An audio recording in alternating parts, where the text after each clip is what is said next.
I said it casually, but Aunt Colleen froze like she had heard her name called in criminal court. Her champagne glass trembled, spilling a single drop onto the white tablecloth. My mother forced a smile, but I knew my aunt understood exactly what tomorrow meant. Not just a wedding, but a meeting with a probate lawyer about the money she had hidden for 2 years. Right then, my phone buzzed. A new credit inquiry. Not me, but my name. My name is Hazel Turner. And for the last 7 years, I have made a living out of finding things that do not add up. I am 33 years old, and my official title is Compliance Coordinator at Crescent Ridge Compliance Group in Minneapolis. It is a dry, unsexy job title that usually makes people's eyes glaze over at cocktail parties. But the reality of my work is much sharper. I spend 40 hours a week hunting for the crack in the foundation, the signature that does not match the timestamp, the expense report that tries to hide a weekend in Vegas as a client dinner. I am paid to notice the tremors before the earthquake hits. I thought I had left that mindset back at my desk in the cities when I drove 2.5 hours north to Duluth for my brother's wedding. I told myself I was just a sister this weekend. I was just a guest. I was just Hazel, the quiet one who moved away, coming home to watch Evan marry the girl of his dreams at the Harborstone Hotel. But habits are hard to break, especially when the air in the room feels heavy with secrets. The rehearsal dinner was in full swing in the Gitchagumi room, a space with floor-to-ceiling windows overlooking the black, churning expanse of Lake Superior. The room smelled of roasted garlic, expensive lilies, and old money. Not our money, of course. My parents did not have the kind of capital required to rent a ballroom at the Harborstone. This was supposed to be a split cost, something my Aunt Colleen had generously offered to manage to take the stress off my mother. I was standing near the edge of the open bar, nursing a club soda with a lime twist. I watched them, my family. They looked like a picture from a magazine advertisement for the perfect American life. My brother Evan was laughing, his head thrown back, his arm draped casually over the shoulders of his best man. He looked golden, untouched by the kind of crushing anxiety that keeps normal people awake at 3 a.m. He had that specific confidence of a man who has never truly had to clean up his own mess. And then there was Aunt Colleen. She was holding court near the center of the room, wearing a dress that was perhaps a shade too bright for a rehearsal dinner, a shimmering champagne color that competed with the bride's mother. Colleen was my mother's younger sister, but she acted like the matriarch. She was gesturing with a crystal flute, her voice rising above the ambient jazz music as she recounted how difficult it had been to secure the specific orchids on the tables. I walked over. I do not know why I did it. Maybe it was the instinct that kicks in when I see a ledger that looks too perfect. Maybe it was just the exhaustion of playing the role of the invisible, grateful daughter. "It is going to be a beautiful day," Colleen said, beaming at me as I approached. Her smile was tight, the kind that shows teeth but does not reach the eyes. "Everything is finally coming together. Hazel, aren't you excited for Evan?" The group around her, my mother, a couple of cousins, and the wedding planner all turned to look at me, expecting the standard platitude. They wanted me to say, "Yes, it is wonderful." They wanted me to nod and fade back into the wallpaper. Instead, I looked Colleen directly in the eyes. I kept my face completely neutral, the same expression I wear when I slide a non-compliance report across a desk to a nervous junior executive. "I can't wait for tomorrow," I said. The reaction was instantaneous and visceral. To anyone else, it was just a sentence, a generic expression of sisterly excitement, but Aunt Colleen stood there and froze. It was not a pause, it was a malfunction. Her body went rigid, as if I had just reached into her chest and squeezed her lungs. The smile didn't drop. It just calcified, turning into a rictus of terror. The champagne flute in her right hand gave a violent jerk. A single bead of golden liquid sloshed over the rim and splashed onto the pristine white tablecloth. It bloomed there like a gunshot wound, a tiny, dark stain on the perfection she had been bragging about. She stared at me. For a second, the mask slipped completely. I did not see my aunt. I saw a woman who was doing mental arithmetic at 1,000 miles per hour, trying to figure out how much I knew. She looked at me like I was a subpoena server who had just walked through the front door. My mother, standing to Colleen's left, moved with the speed of a striking cobra. She stepped forward and clamped her hand around my upper arm. Her fingers dug into my bicep, hard enough to bruise. "Hazel," she hissed, her voice low and laced with a desperate warning. "Do not say things like that today. Not today." "Like what?" I asked, keeping my voice level. "I just said, I am excited for the wedding," but my mother's eyes were darting around the room, checking to see if anyone important had noticed Colleen's slip. "You know what I mean," Mom whispered, her tone shifting from warning to a plea. "Don't cause drama. Everyone is happy. Just let us be happy." I pulled my arm away from her grip. "I am perfectly happy." "Mom." I wasn't, though. I was vibrating with adrenaline. Because Colleen's reaction confirmed everything I had only suspected in the abstract. You do not freeze like a deer in headlights when someone mentions tomorrow, unless you are terrified of what the sun is going to bring up. Colleen regained her composure, but the damage was done. She set her glass down on the table, her hand shaking just enough to make the crystal click against the wood. "Yes, well," she stammered, her voice an octave higher than usual. "It is going to be a long day. I should check on the seating charts." She turned and walked away too fast, nearly bumping into a waiter. I watched her go. My heart was hammering against my ribs. A slow, heavy thud. I had thrown a rock into the bushes, and something big and ugly had moved in the dark. My mother gave me one last glare, a look that said, "You are ruining this," before chasing after her sister. I needed air. The room suddenly felt suffocating, the smell of the lilies cloying and sweet like a funeral parlor. I turned away from the party and headed toward the glass doors that led to the terrace. As I walked, my clutch purse buzzed against my hip. I ignored it at first. I wanted to get outside. I pushed through the heavy doors and stepped out into the Duluth night. The wind off Lake Superior was brutal, a cold slap that stripped the heat from my skin in seconds. It was late October, and the lake was already thinking about winter. Below me, the water was a vast, distinctive void, blacker than the sky. I walked to the railing and gripped the cold metal. My knuckles turned white. Tomorrow, for them. Tomorrow was the ceremony, the vows, the cake cutting, the celebration of Evan Turner, the prince of the family. For me, tomorrow was 9 in the morning. Tomorrow was a scheduled video conference with a probate attorney regarding my grandmother's estate, an estate that Aunt Colleen had been the executor of for the last 2 years. An estate that was supposed to be simple but had somehow become a black box of delays and vague excuses. I had pushed for the meeting. I had demanded the accounting. And Colleen knew it. That was why she had frozen. She knew the clock was ticking down. My purse buzzed again. Long, insistent vibrations. I sighed and opened the clasp. I pulled out my phone, the screen glowing bright and harsh in the darkness. There were 2 notifications. The first was from my credit monitoring app, a red triangle icon. New hard inquiry detected. My stomach dropped. A hard inquiry only happens when you are applying for new debt, a loan, a credit card, a mortgage. I was standing on a balcony in a hotel in Duluth. I was not applying for anything. I unlocked the phone with a trembling thumb and tapped the notification. Inquiry source, North Star Lending Services. Date today. Time 8:45 in the evening, 20 minutes ago. While I was standing in the ballroom, while I was watching my brother laugh, someone had used my social security number to run a credit check. I felt a wave of nausea. Identity theft is not just a nuisance. In my line of work, it is a professional hazard. If my credit tanks, my security clearance at work gets flagged, this was not just money, this was my career. Then I saw the second notification. It was an email that had just landed in my personal inbox. It was marked with high priority. Subject: urgent payment past due. Harborstone Event Services.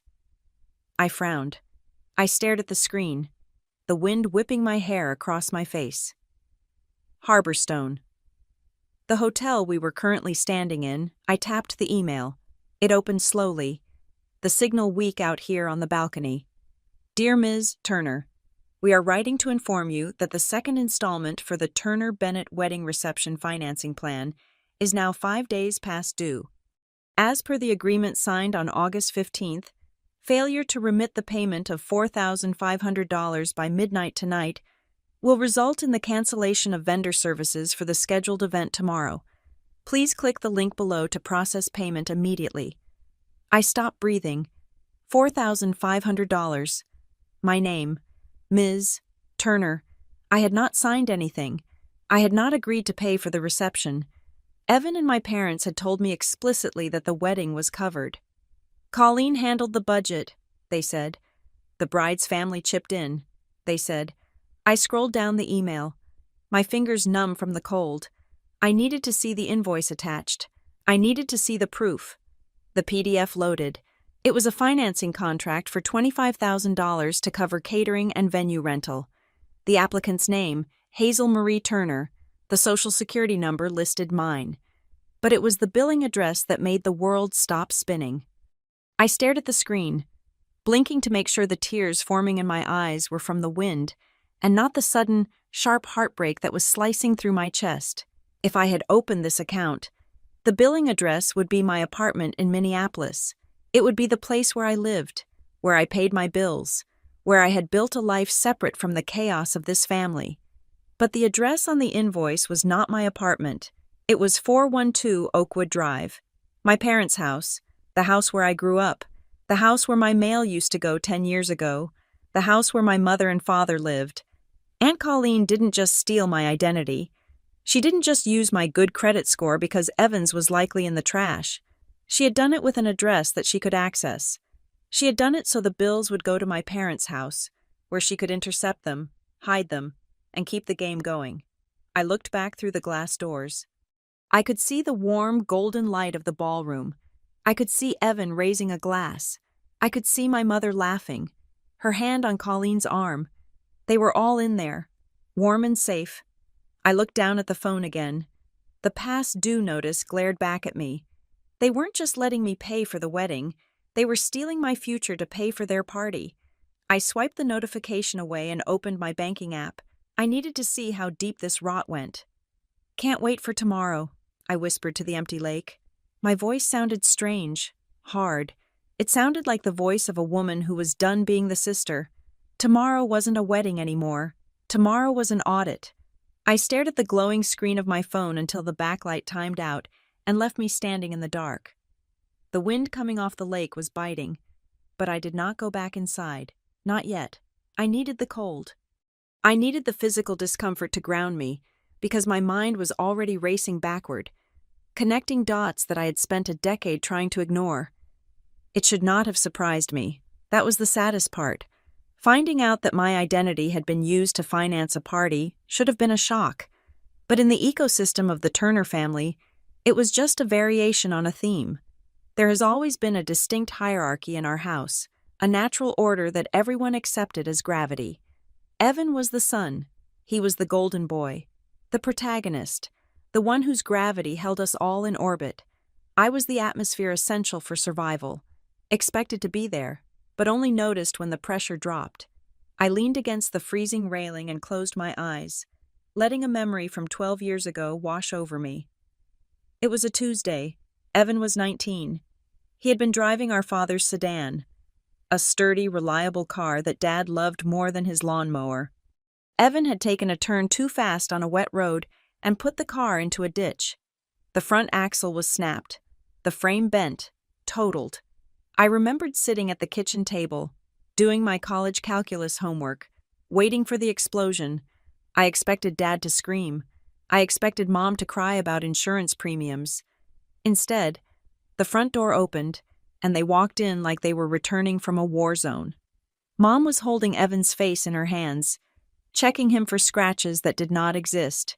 Dad was patting him on the back, his voice low and soothing. "It is okay, son." Dad had said, "It is just metal.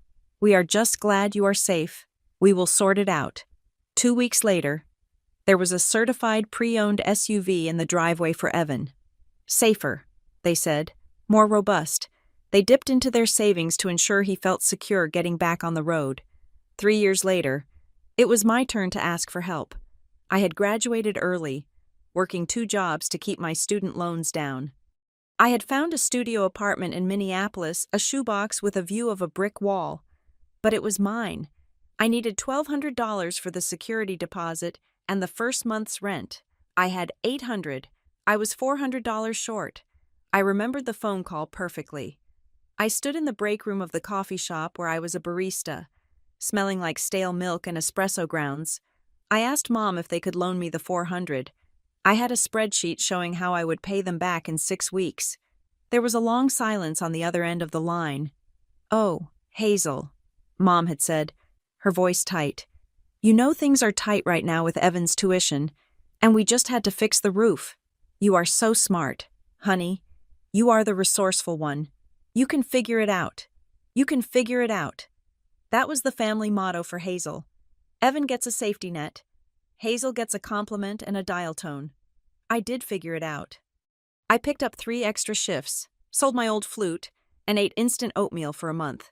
I moved into that apartment, and I never asked them for a dime again. That was the moment I realized that being the stable one was not a badge of honor. It was a curse. It meant they felt comfortable neglecting you because they knew you would survive the neglect.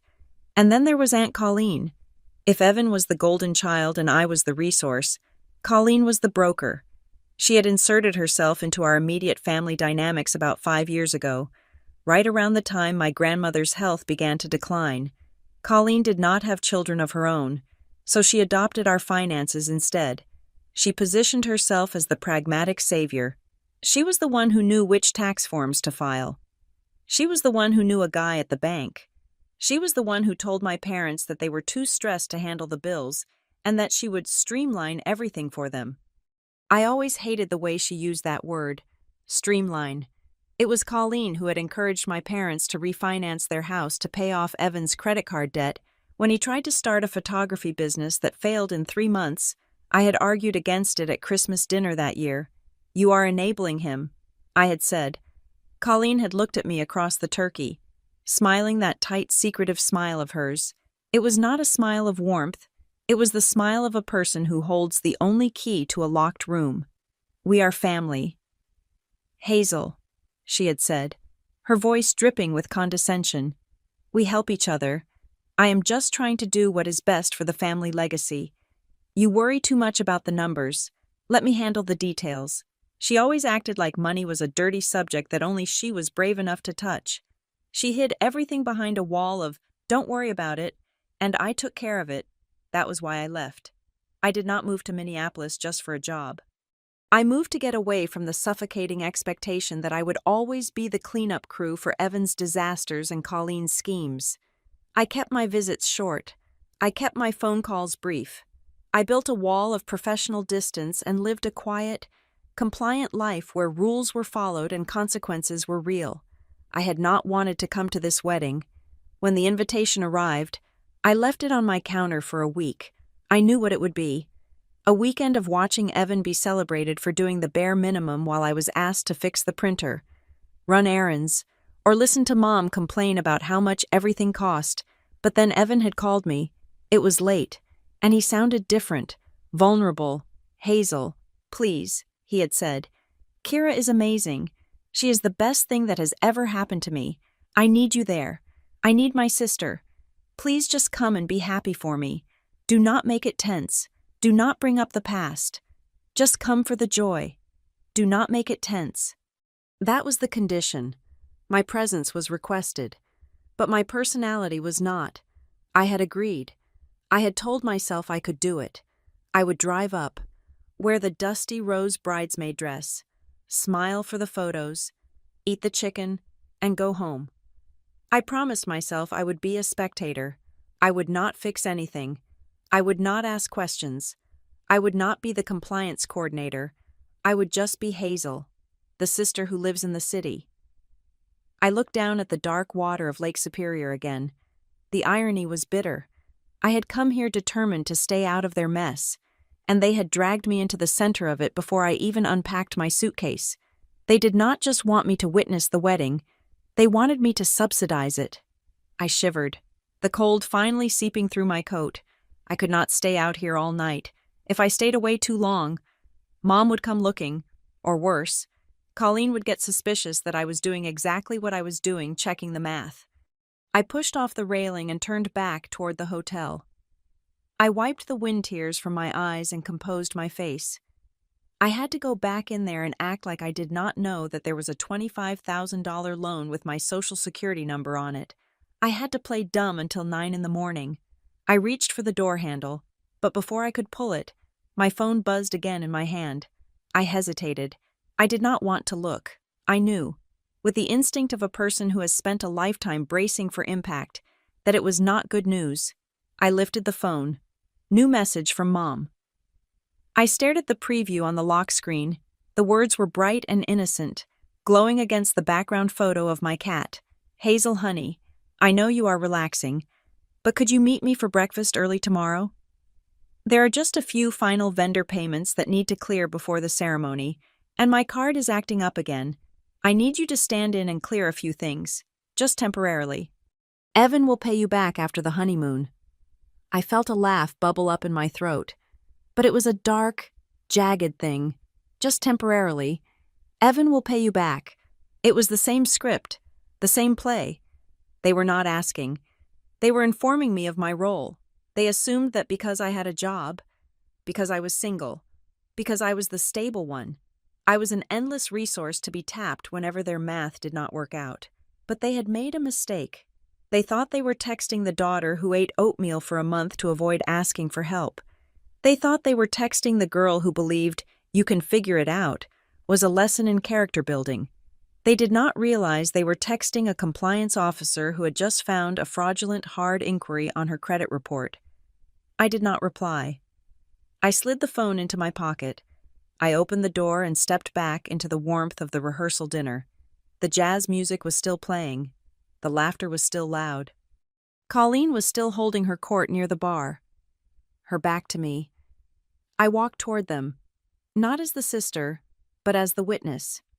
Sure, Mom, I thought, I will handle the payments, but I'm going to check the receipts first. The sun rose over Duluth with a deceptively cheerful brightness, casting a glittering net of light across the choppy surface of Lake Superior, inside the Harborstone Hotel. However, the atmosphere was less serene and more akin to a military command center run by people who had lost the radio frequency. I had barely managed to swallow a cup of lukewarm hotel coffee before the demands began. It started the moment I stepped out of the elevator into the lobby. My mother was there, flanked by 2 bellhops and a very stressed-looking florist. When she saw me, her face did not light up with maternal affection. It lit up with the relief of a general who had just spotted a fresh supply truck. "Hazel, thank goodness," she said, bypassing a greeting entirely. "We have a situation with the hydrangeas." I stopped, my travel mug warm in my hand. "Good morning to you too. Mom, what is wrong with the flowers?" "They are here, but the delivery driver will not unload them until the balance is cleared," she said, gesturing frantically toward a van idling in the porte cochere. "My card is doing that silly thing again. You know how the bank gets when we travel. It is flagging everything as suspicious activity. I have been on hold with customer service for 20 minutes. She thrust a crumpled invoice toward me. "Can you just run over there and tap your card?" she asked, her voice breezy, as if she were asking me to pass the salt rather than cover a significant expense. "It is just the final deposit. I will write you a check as soon as I get off the phone with the bank." I looked at the invoice. $850. "Mom," I said, keeping my voice low, "you said the budget was fully handled. Why is the card declining for $800? "It is a security freeze, Hazel," she snapped, her stress fracturing her composure for a second before she smoothed it over. "Do not make this a federal case. The flowers are wilting in the truck. Just handle it, please." I looked at the driver, who was checking his watch. I looked at my mother, whose eyes were wide and pleading. yet underscored with that familiar expectation the assumption that I was the safety valve. I walked over to the driver. I pulled out my card. I paid the $850. As the transaction processed, a notification popped up on my watch. Another deduction from my savings. My stomach tightened. It was not the money itself. I could afford $800. It was the principle. It was the ease with which they reached into my pocket because they knew I would not let the wedding crash and burn. By noon, the small favors had accumulated into a landslide. I was sent to pick up 3 forgotten tuxedos from a rental shop across town because Evan was too busy bonding with his groomsmen. I had to front the security deposit for the rental van because the best man had left his wallet in the room. I was asked to tip the catering staff for the setup because my father did not have cash on him. Every time I pulled out my wallet, I felt a little more transparent. I was not a guest. I was an ATM with a pulse. Around 2 in the afternoon, I found Evan in the hotel bar. He was sitting in a leather booth, laughing at something on his phone. A half-empty IPA in front of him. He looked relaxed. The picture of a man who knew the world would bend to accommodate him. "Hey, Hayes," he said when I walked up. He reached out and snagged my wrist, pulling me into a side hug that smelled of expensive cologne and hops. "Mom said you were running around like crazy. You are a lifesaver." "Seriously?" "I am not a lifesaver, Evan," I said, pulling away gently. "I am a compliance coordinator who is currently out about $1,200 in incidental costs. Mom keeps saying her card is frozen." Evan waved his hand dismissively. "Yeah, the banks are a nightmare. Don't worry about it. I will square up with you after we get back from Bora Bora. You know I'm good for it." He smiled, that charming, boyish grin that had gotten him out of speeding tickets and failing grades his entire life. "Evan," I said, looking him dead in the eye, "are you good for it? Because I saw the guest list. I saw the venue. This is a $60,000 wedding. Do you actually have the money? Or is this all floating on credit?" His smile faltered, just for a fraction of a second. A shadow passed behind his eyes, irritation mixed with defensiveness. "Why do you always have to be so clinical?" he asked, his tone shifting from brotherly to patronizing. "It is my wedding week. Can you stop auditing the family for 5 minutes? Colleen has the budget under control. She is a wizard with this stuff. Just relax. Okay, have a drink." He pushed his beer toward me. "I don't want your beer. Evan, I want to know why Mom is making me pay for flowers if Colleen is such a wizard." "Because you are here," he said simply. "And you can help. Stop being difficult. Hazel, it is unbecoming." Difficult. The word hung in the air between us, in the Turner Family Dictionary. Difficult was the definition of any woman who asked where the money was coming from. I turned and walked away before I said something that would get me disowned before the ceremony even started. I found Aunt Colleen in the hallway outside the ballroom. She was speaking with the hotel's general manager, a tall man with silver hair and a professional, weary expression. Colleen was clutching a thick navy blue folder to her chest. Her knuckles were white. I slowed my pace, stepping into the alcove of a restroom entrance so I could listen. "We just need to make sure the breakout room is available for the cocktail hour," Colleen was saying, her voice pitched in that sweet, reasonable tone she used when she was trying to manipulate someone. "Mrs. Turner?" the manager said, mistaking her for my mother, or perhaps she hadn't corrected him. As I explained, the upgrade for the breakout room was not in the original package. It is an additional $2,000. "That is fine," Colleen said quickly. "Just add it to the bill. Run it on the card on file. The usual account." The manager tapped on his tablet. "The one ending in 4098. "Yes," Colleen said. "That is the one. I authorize it." I felt the blood drain from my face. 4098. That was not my mother's card number. It was not Evan's. And it certainly wasn't Colleen's, given that she had filed for bankruptcy 4 years ago, a fact she thought I didn't know. 4098 were the last 4 digits of the debit card attached to my primary checking account, the account I used for my mortgage, the account that had my entire life savings in it. But she couldn't have that card. It was in my wallet, unless unless she wasn't using the physical card, unless she had the routing number and checking account number, and she had set up an electronic transfer or a virtual card linked to it. I stepped out of the alcove. Aunt Colleen. She spun around. The folder clutched to her chest jumped as if she had been electrocuted. Her eyes went wide, then instantly narrowed into a mask of delight. Hazel, I didn't see you there. I was just looking for the restroom, I lied.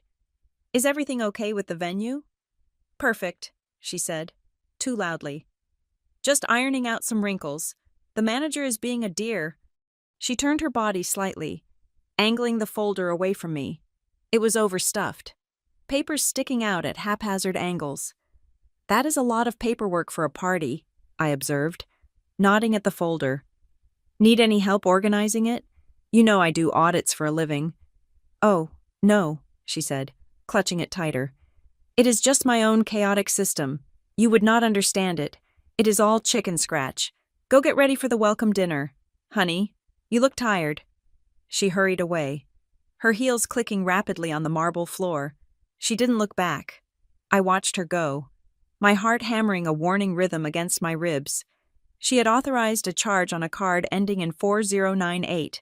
I needed to check my bank, immediately. But before I could pull out my phone, a hand touched my shoulder. I jumped. It was Kira, the bride.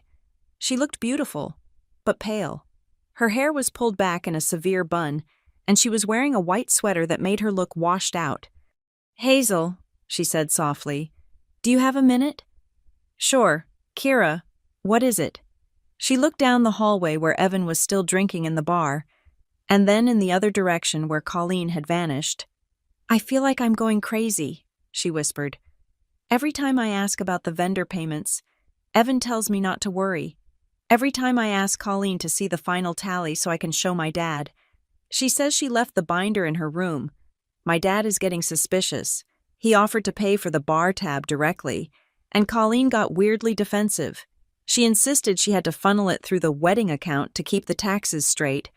Kira looked up at me, her eyes searching mine for reassurance I could not give. Hazel, does your family have a trust or a foundation? Colleen keeps mentioning the family trust as the source of funds. I almost laughed. A trust. The only thing my family passed down was high blood pressure and an inability to apologize. Kira, I said carefully, we do not have a trust. We have never had a trust. Kira's face fell. That is what I thought. Something feels unclean. Hazel, I feel like I'm walking on a floorboard that is about to snap, and everyone is telling me the cracking sound is just music. Listen to that feeling, I said, my voice grave. Do not sign anything else, Kira, not until after tomorrow. She nodded, looking terrified, and walked away. I went back to my room. I needed isolation. I needed to verify what I had heard in the hallway. I logged into my bank account. The balance looked normal. There was no pending charge for $2,000 yet. But electronic checks, ACH, take time to post. They float in the ether for 24 hours before they land and destroy you. Then, my phone rang. It was 7 in the evening. The screen displayed an unknown number, but the location tag said Sioux Falls, South Dakota. I knew that area code. It was a hub for credit card processing centers and collections. I answered, This is Hazel. This call is from North Star Recovery Services and is being recorded for quality assurance, a monotone male voice said. Am I speaking with Hazel Marie Turner? Speaking, I said, my hand gripping the phone so hard it hurt. Ms.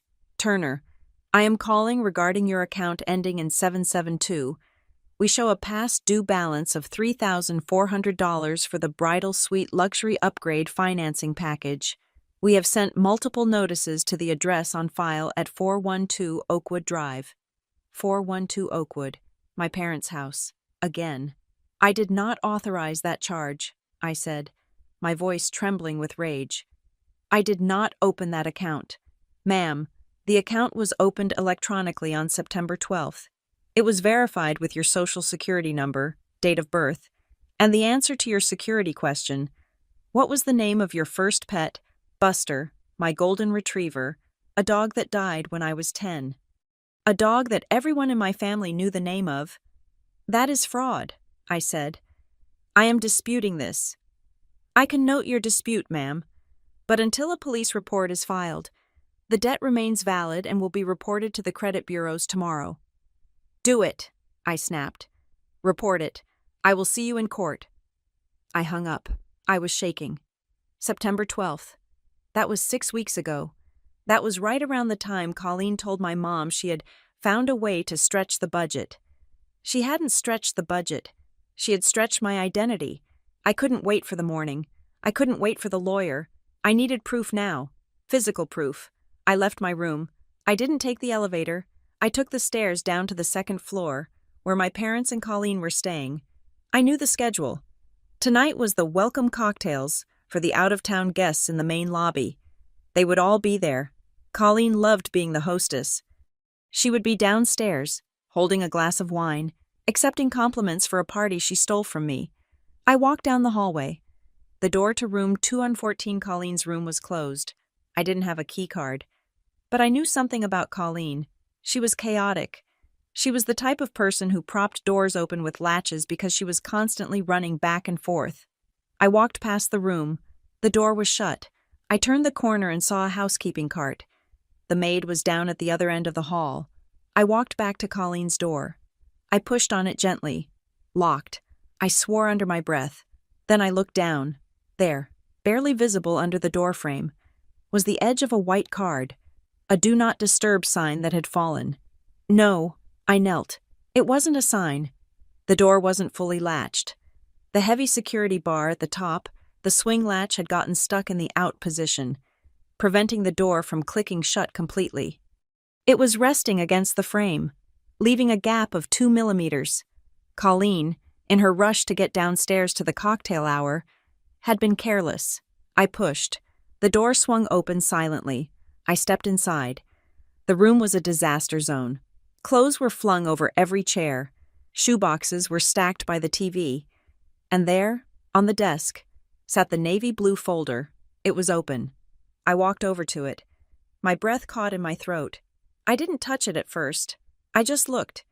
The top document was a contract with a catering company. It was for $12,000. I looked at the signature line. It wasn't signed by Colleen. It wasn't signed by Evan. It was signed Hazel M. Turner. But that wasn't the scary part. I reached out and picked up the paper. The signature was shaky. It looked traced. I flipped the page. Underneath it was a piece of translucent tracing paper, and underneath that, my knees almost gave out. It was an old birthday card I had written to Evan 5 years ago. Happy birthday. Bro, love, Hazel. She had kept the card. She had used it to practice. I saw rows and rows of my name, written in Colleen's handwriting, slowly morphing, correcting itself, until it looked almost exactly like mine.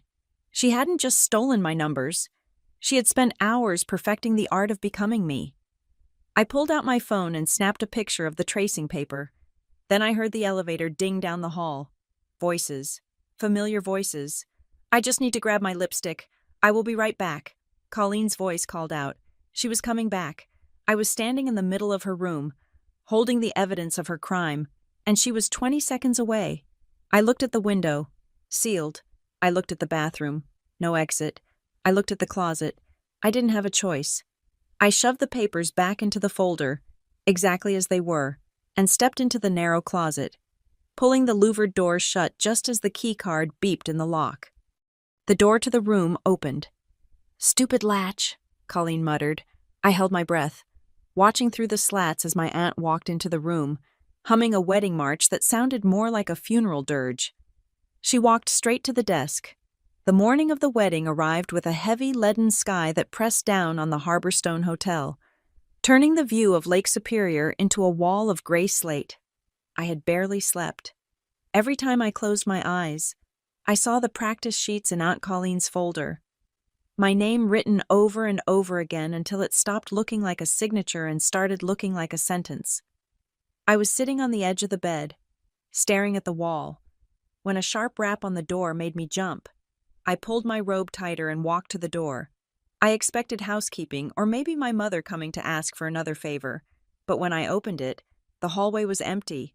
There was no person, just a thick, cream-colored envelope lying on the carpet near the threshold. It was not a wedding invitation. It was not a welcome note. It was a courier packet, the kind that requires a signature, though someone had evidently signed for it at the front desk and slipped it under my door. The return address was a law firm in Chicago I did not recognize, but the red stamp on the front was universal language.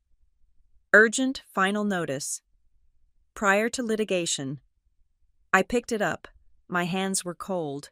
I tore the tab and slid the contents out. It was a demand letter.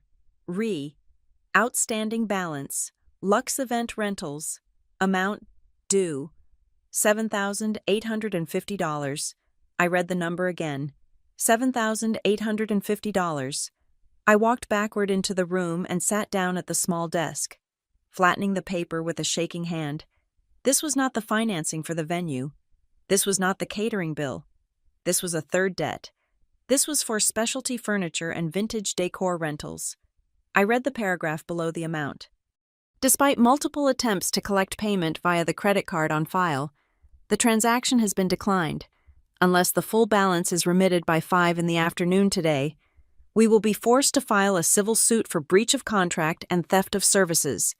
A copy of this notice has been sent to the credit bureaus. The air left my lungs. In my line of work, credit is not just a number, it is a key. As a compliance coordinator, I deal with sensitive financial data. I undergo background checks every 2 years.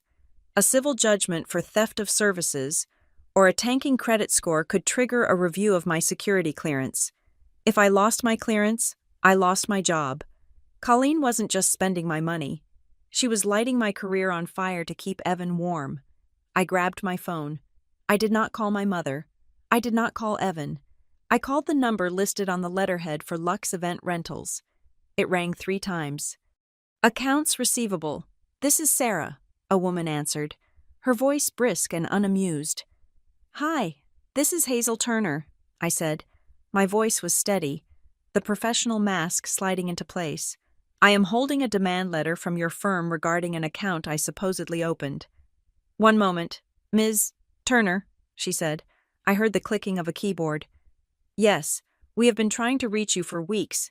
The card on file, a Visa ending in 4098, was declined for the final balance. I know that card, I said, but I did not authorize this charge. I did not sign this contract. I need you to send me the verification logs immediately. Ms. Turner, Sarah sighed, clearly tired of excuses. The contract was signed via DocuSign on September 20th. The IP address for the signature matches the IP address used for the initial inquiry and the deposit payment. Read me the IP location, I demanded. It traces to a residential provider in Duluth, Minnesota, she said. My parents' house. And the email, I asked. What email address was used to verify the digital signature? It is the one on file, she said. hazelnut90@yahoo.com. I froze. I felt a cold prickle of sweat on the back of my neck. That was an email address I had created when I was 12 years old. I hadn't used it in at least 15 years. I had assumed it was deactivated, lost to the digital graveyard. I didn't even know the password anymore. That account is defunct, I said. How did anyone access it to verify a signature? They used the password recovery feature, Sarah said, sounding bored. On September 19th, a password reset was requested. The verification code was sent to the recovery phone number on file, a landline ending in 6642. My parents' home phone number. I closed my eyes. I could see it perfectly. Colleen sitting at the kitchen table in my parents' house, the laptop open. She tries to log into my old email. She hits forgot password. The landline rings in the kitchen. She picks it up, gets the code, resets the password, and suddenly, she is me. She has a valid email address in my name to sign legal contracts. Thank you, Sarah, I said. Please note that this is a case of identity theft and I will be filing a police report. We will pause collection for 48 hours, she said, skeptical. But after that, we proceed. I hung up. My phone felt like a brick in my hand. I looked at the time, 8 in the morning. I dialed my mother. She picked up on the second ring. The background noise was chaotic hairdryers, laughter, the sound of champagne corks popping. "Hazel," she chirped. "Where are you? The makeup artist is here. You need to get down to the bridal suite. Your hair is going to take the longest to fix." "Mom, stop," I said. "I just got a letter from a rental company. Colleen used my old email address and your home phone to sign a contract for $8,000. There was a pause on the line. The background noise seemed to fade as my mother stepped away or covered the phone. "Hazel," she said, her voice dropping to that hushed, frantic whisper she used whenever reality threatened to intrude on her fantasy. "Not now. Please. Not today." "Yes, today," I said. "She hacked my email. Mom, that is a federal crime. She used your landline to do it. Did you know?" "I don't know anything about technical things." My mother deflected. "Colleen said she handled the logistics. Look, honey, it is just paper. It is just a mix-up. We can sort it out next week. Today is your brother's wedding. Do not be the person who ruins this with drama." "Drama," I repeated, my voice rising. "Mom, this is fraud. This is my job on the line." "Your job is fine," she snapped. "You are smart. You always land on your feet. Evan needs this day to be perfect. Can you just swallow it? Just for 24 hours. Swallow it." The words tasted like bile. "Put Evan on," I said. "He is getting shaved," she said. "Put him on." "Mom." A moment later, Evan's voice came on the line. He sounded groggy but happy. "Morning, sis. Ready to party." "Evan," I said. "Colleen forged my signature on a rental contract. $8,000. They are threatening to sue me." He sighed, a long, exasperated exhale. "I know. Okay," he said. The world stopped. "You know," I whispered, "Colleen told me she had to get creative with the financing," Evan said, his voice taking on that wheedling, persuasive tone he used when he wanted to borrow my car. "She said your credit was the only one strong enough to secure the good stuff. Look, Hayes, I didn't want to bother you with it. I knew you would stress out. But I promise, I am going to pay it back. Once the business takes off, or after the wedding gifts come in, we will make it right." "You knew," I said again. "You let her steal my identity because you wanted nicer chairs." "Do not call it stealing," he said, irritated now. "It is family leveraging. We are a team. And honestly, Hazel, you can handle it. You have that fancy corporate job. You have savings. I have nothing right now. Can you just shoulder this for me? Be the big sister, just this once. Just this once. It was never just once. It was the car. It was the rent. It was the emotional labor. And now, it was my legal standing." He wasn't asking for help. He was testing to see if I was still the doormat they had trained me to be. He was checking if the programming still worked. "I see," I said. My voice was very calm. "I understand perfectly. Evan." "Great," he said, relief washing over his words. "You are the best. Seriously. I love you, sis. See you downstairs." "See you," I said. I hung up. I did not go downstairs. I walked over to the desk and opened my laptop. I had 1 hour before the ceremony prep became mandatory. I logged into a legal service portal I used for work referrals. I requested an emergency consultation with a civil litigation attorney in Minneapolis.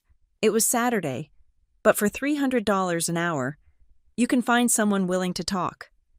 15 minutes later, a video window popped up. A man with graying hair and a sharp, attentive face appeared on the screen. The nameplate on his desk said Robert Vance. "Ms. Turner," he said. "I reviewed the summary you sent. You are alleging identity theft involving multiple high-value contracts." "Yes," I said. "I have the demand letters. I have the IP logs from the vendor. I have proof that my old email was accessed using a recovery number I do not control." "And the perpetrator?" he asked. "Do you have a suspect?" I hesitated. Saying it out loud to a stranger made it real. It made it irrevocable. "My aunt," I said. and possibly my brother as an accomplice. Mr. Vance nodded. He didn't look surprised. He looked resigned. Ms. Turner, he said, leaning into the camera. I see this more often than you would think, but I have to ask you a specific question to determine our next move. This level of fraud accessing old emails, knowing the security questions, knowing exactly which bank accounts to link this isn't random, this requires intimate knowledge of your financial history. He paused, taking off his glasses. Does this aunt have a background in finance? Has she ever handled paperwork for you, or does she, perhaps, manage an estate, or a trust that you are a beneficiary of? The question hit me like a physical blow. I thought about the folder in Colleen's room. I thought about the family trust Kira had mentioned. I thought about the grandmother who had passed away 2 years ago, leaving Colleen as the executor because she was good with numbers. My grandmother had left a small inheritance. Colleen had told me it was tied up in probate. She had told me the courts were backed up. She had told me to be patient. Yes, I said, my voice barely a whisper. She manages my grandmother's estate. Then this isn't just about a wedding, Ms. Turner, Mr. Vance said grimly. If she is using your identity to create new debt, she is likely trying to cover a deficit somewhere else. She is plugging a hole. I would bet my license that if we look at that estate's ledger, we will find it is empty. He looked at me with serious eyes. You have a choice. You can go downstairs and be a bridesmaid, or you can authorize me to pull the estate records immediately. But if we do that, there is no going back. The moment we file a motion, the family is at war. I looked at the demand letter on the desk. $7,850. I looked at the mirror. I saw the sister who had always figured it out. Pull the records, I said. And Mr. Vance, I am not going to war. I am going to an execution. I sat at the small desk in my hotel room, transforming the space into a war room. The Do Not Disturb sign was hanging on the outer handle, a flimsy shield against the chaos of the wedding preparations outside. On the hotel stationery, I began to construct a timeline. I had spent my entire adult life auditing strangers, looking for the discrepancies in corporate ledgers that signaled greed or incompetence. I never thought I would be applying those same forensic skills to the people who raised me. I wrote down dates. I wrote down amounts. September 12th, account opened. September 20th, contract signed. October 4th, hard inquiry. The ink looked stark against the white paper. For the first time in my life, I was not looking at my family through the lens of obligation or guilt. I was looking at them as subjects in an investigation. And the data was telling a story that had nothing to do with love and everything to do with exploitation. I needed to confirm the physical movements of the suspect. Digital footprints were one thing, but I needed to place her at the scene of the crime. I took the elevator down to the lobby. The air was buzzing with the arrival of guests. I saw cousins I hadn't spoken to in 3 years, aunts from my father's side who wanted to pinch my cheek and ask why I wasn't married yet. I dodged them all, slipping through the crowd with the efficiency of a ghost. I went straight to the concierge desk. The general manager, the man with the silver hair I had seen earlier, was speaking to a bellhop. I waited for him to finish. "Excuse me," I said. "I am Hazel Turner. I believe we have a few billing matters to clarify for the Turner-Bennett wedding." He turned to me, his professional smile tight. "Ah, Ms. Turner, your aunt was just here regarding the bar tab. Is there another issue with the card?" "No," I said, keeping my voice light, conversational. "I just wanted to verify something about the previous payments. The deposit that was made back in September. I know my aunt handles the logistics, but I like to keep my own records straight. Do you remember who came in to physically sign the initial venue hold? I was worried she might have sent a courier." The manager chuckled. "Oh, no. Mrs. Turner, your aunt, was very hands-on. She came in person. I remember because she was very specific about the lighting in the ballroom." "What was she wearing?" I asked. It was a strange question, but I played it off with a smile. "We have a bet going about her fashion choices." He thought for a moment. It was a Tuesday, I believe. She was wearing a cream-colored cable-knit sweater, very elegant, and she had these distinct silver bangles that jingled when she signed the papers.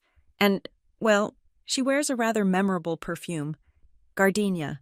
I think my stomach turned over. Cream sweater, silver bangles, gardenia perfume. It was Colleen. It was the uniform she wore when she wanted to project the image of the wealthy, capable matriarch.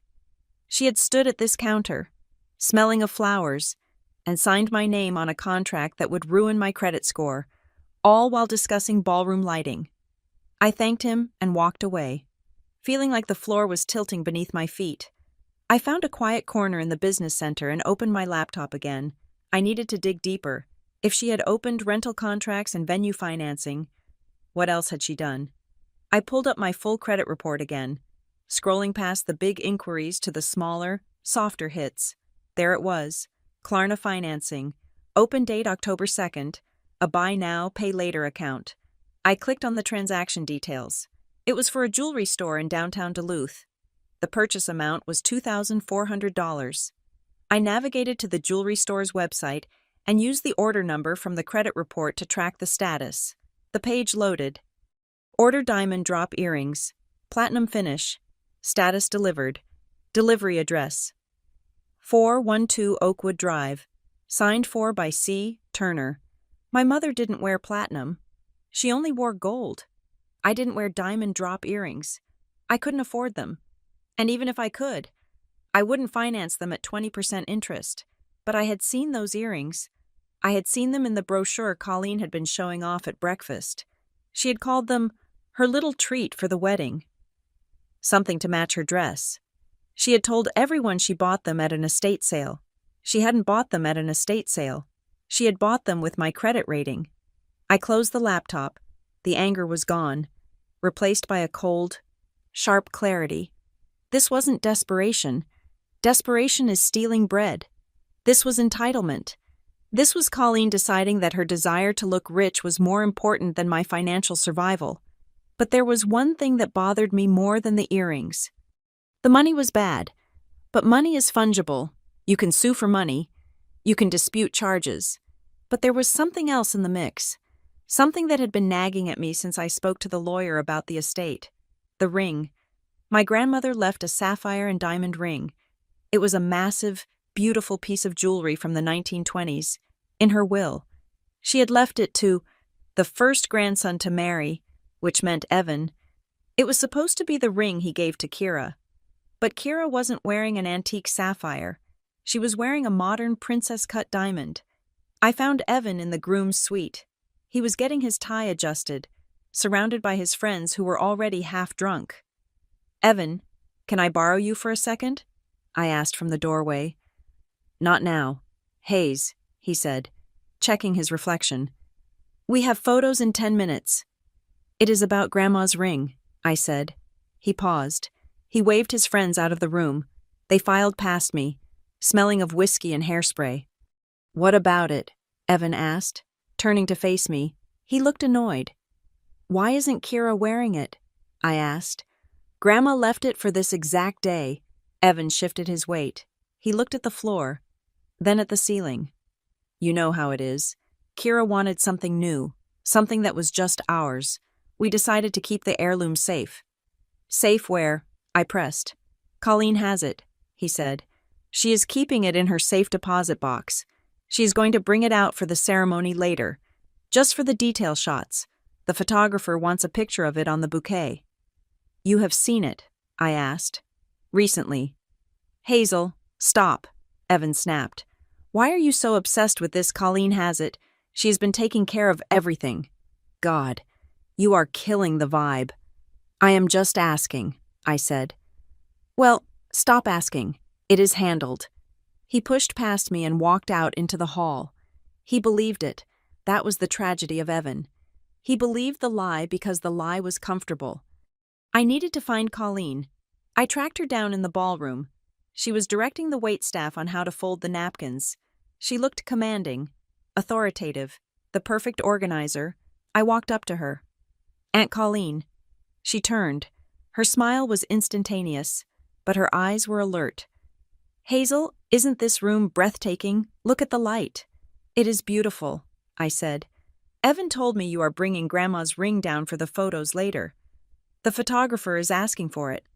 I made up the part about the photographer. I wanted to see her face. For a split second, the mask slipped. It wasn't fear this time. It was calculation. She looked like a chess player realizing she had lost a pawn but could still save the queen. Oh, the ring, she said, her voice dropping to a tragic whisper. She reached out and touched my arm, her fingers cold. I didn't want to upset Evan on his big day. I haven't told him yet. Told him what? I asked.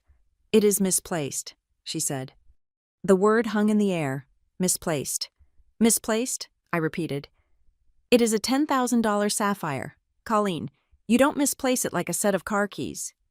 I think it happened when I moved houses last year, she said, shaking her head sadly. Boxes got mixed up. Movers are so careless. I have looked everywhere. Hazel, I am sick over it. Absolutely sick. But we cannot ruin the wedding with this news. You understand, don't you? We have to protect Evan. She looked at me with wide, wet eyes, begging me to be a co-conspirator. Protect Evan, I said flatly. Exactly, she said. We will look for it again next week. I am sure it will turn up. She squeezed my arm and turned back to the waiter. Make sure the pleats are facing outward. Please. I stood there, watching her back. She wasn't sick over it. She wasn't sad. She was calm. She had practiced that line. It will turn up. No, it wouldn't. Because things that are sold to pay off gambling debts or secret loans do not turn up. They get melted down. I felt a tap on my shoulder. It was Kira again. She looked even paler than before. She pulled me behind a pillar, away from Colleen's line of sight. Hazel, she whispered, I heard you talking to Evan. About the ring. About everything, she said. My dad, he is furious. He asked Evan for the final vendor receipts this morning. He wanted to reimburse your parents for the flowers. Evan got weird. He said the receipts were in processing. My dad is a CFO. Hazel, he knows what in processing means. It means they don't exist. Kira looked at me, her eyes tearing up. My dad told me 6 months ago that he wanted full financial transparency before I married into this family. He ran a background check on Evan, and it was clean. But he told me, Kira, look at the people around him. Apples do not fall far from the tree. I got mad at him then. But now? She looked over at Colleen, who was laughing with the band leader. Why is everything so secretive? Hazel, why does your aunt have 5 different folders? Why does Evan look like he's going to throw up every time money is mentioned? Because, I said, deciding in that moment to give her a piece of the truth. They are playing a shell game, Kira, and I think they just ran out of shells. What do I do? She asked. You wait, I said. Just wait until tomorrow morning. Do not sign the marriage license until after 9 o'clock. Why 9? Because that is when the truth arrives, I said. She nodded and slipped away. I looked down at my phone. I had set up an alert on the estate portal, the secure website where the probate court records and asset lists for my grandmother's estate were stored. Mr. Vance, the lawyer, had given me access credentials 30 minutes ago. The screen lit up. Security alert. New login detected. User executor C. Turner. Time, right now.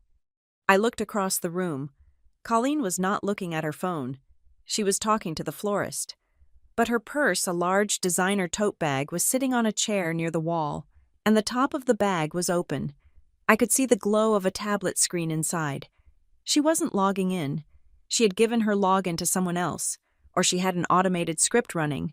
No, I looked closer. Evan was standing near the chair. He was checking his phone, but his other hand was inside Colleen's bag. My brother. He wasn't just a passive beneficiary. He was active. He was logging into the estate portal. Why to approve a transfer to delete a record I watched as he tapped the screen twice, then withdrew his hand and walked away. Looking casual, looking golden. He had just authorized something. I opened the portal on my own phone.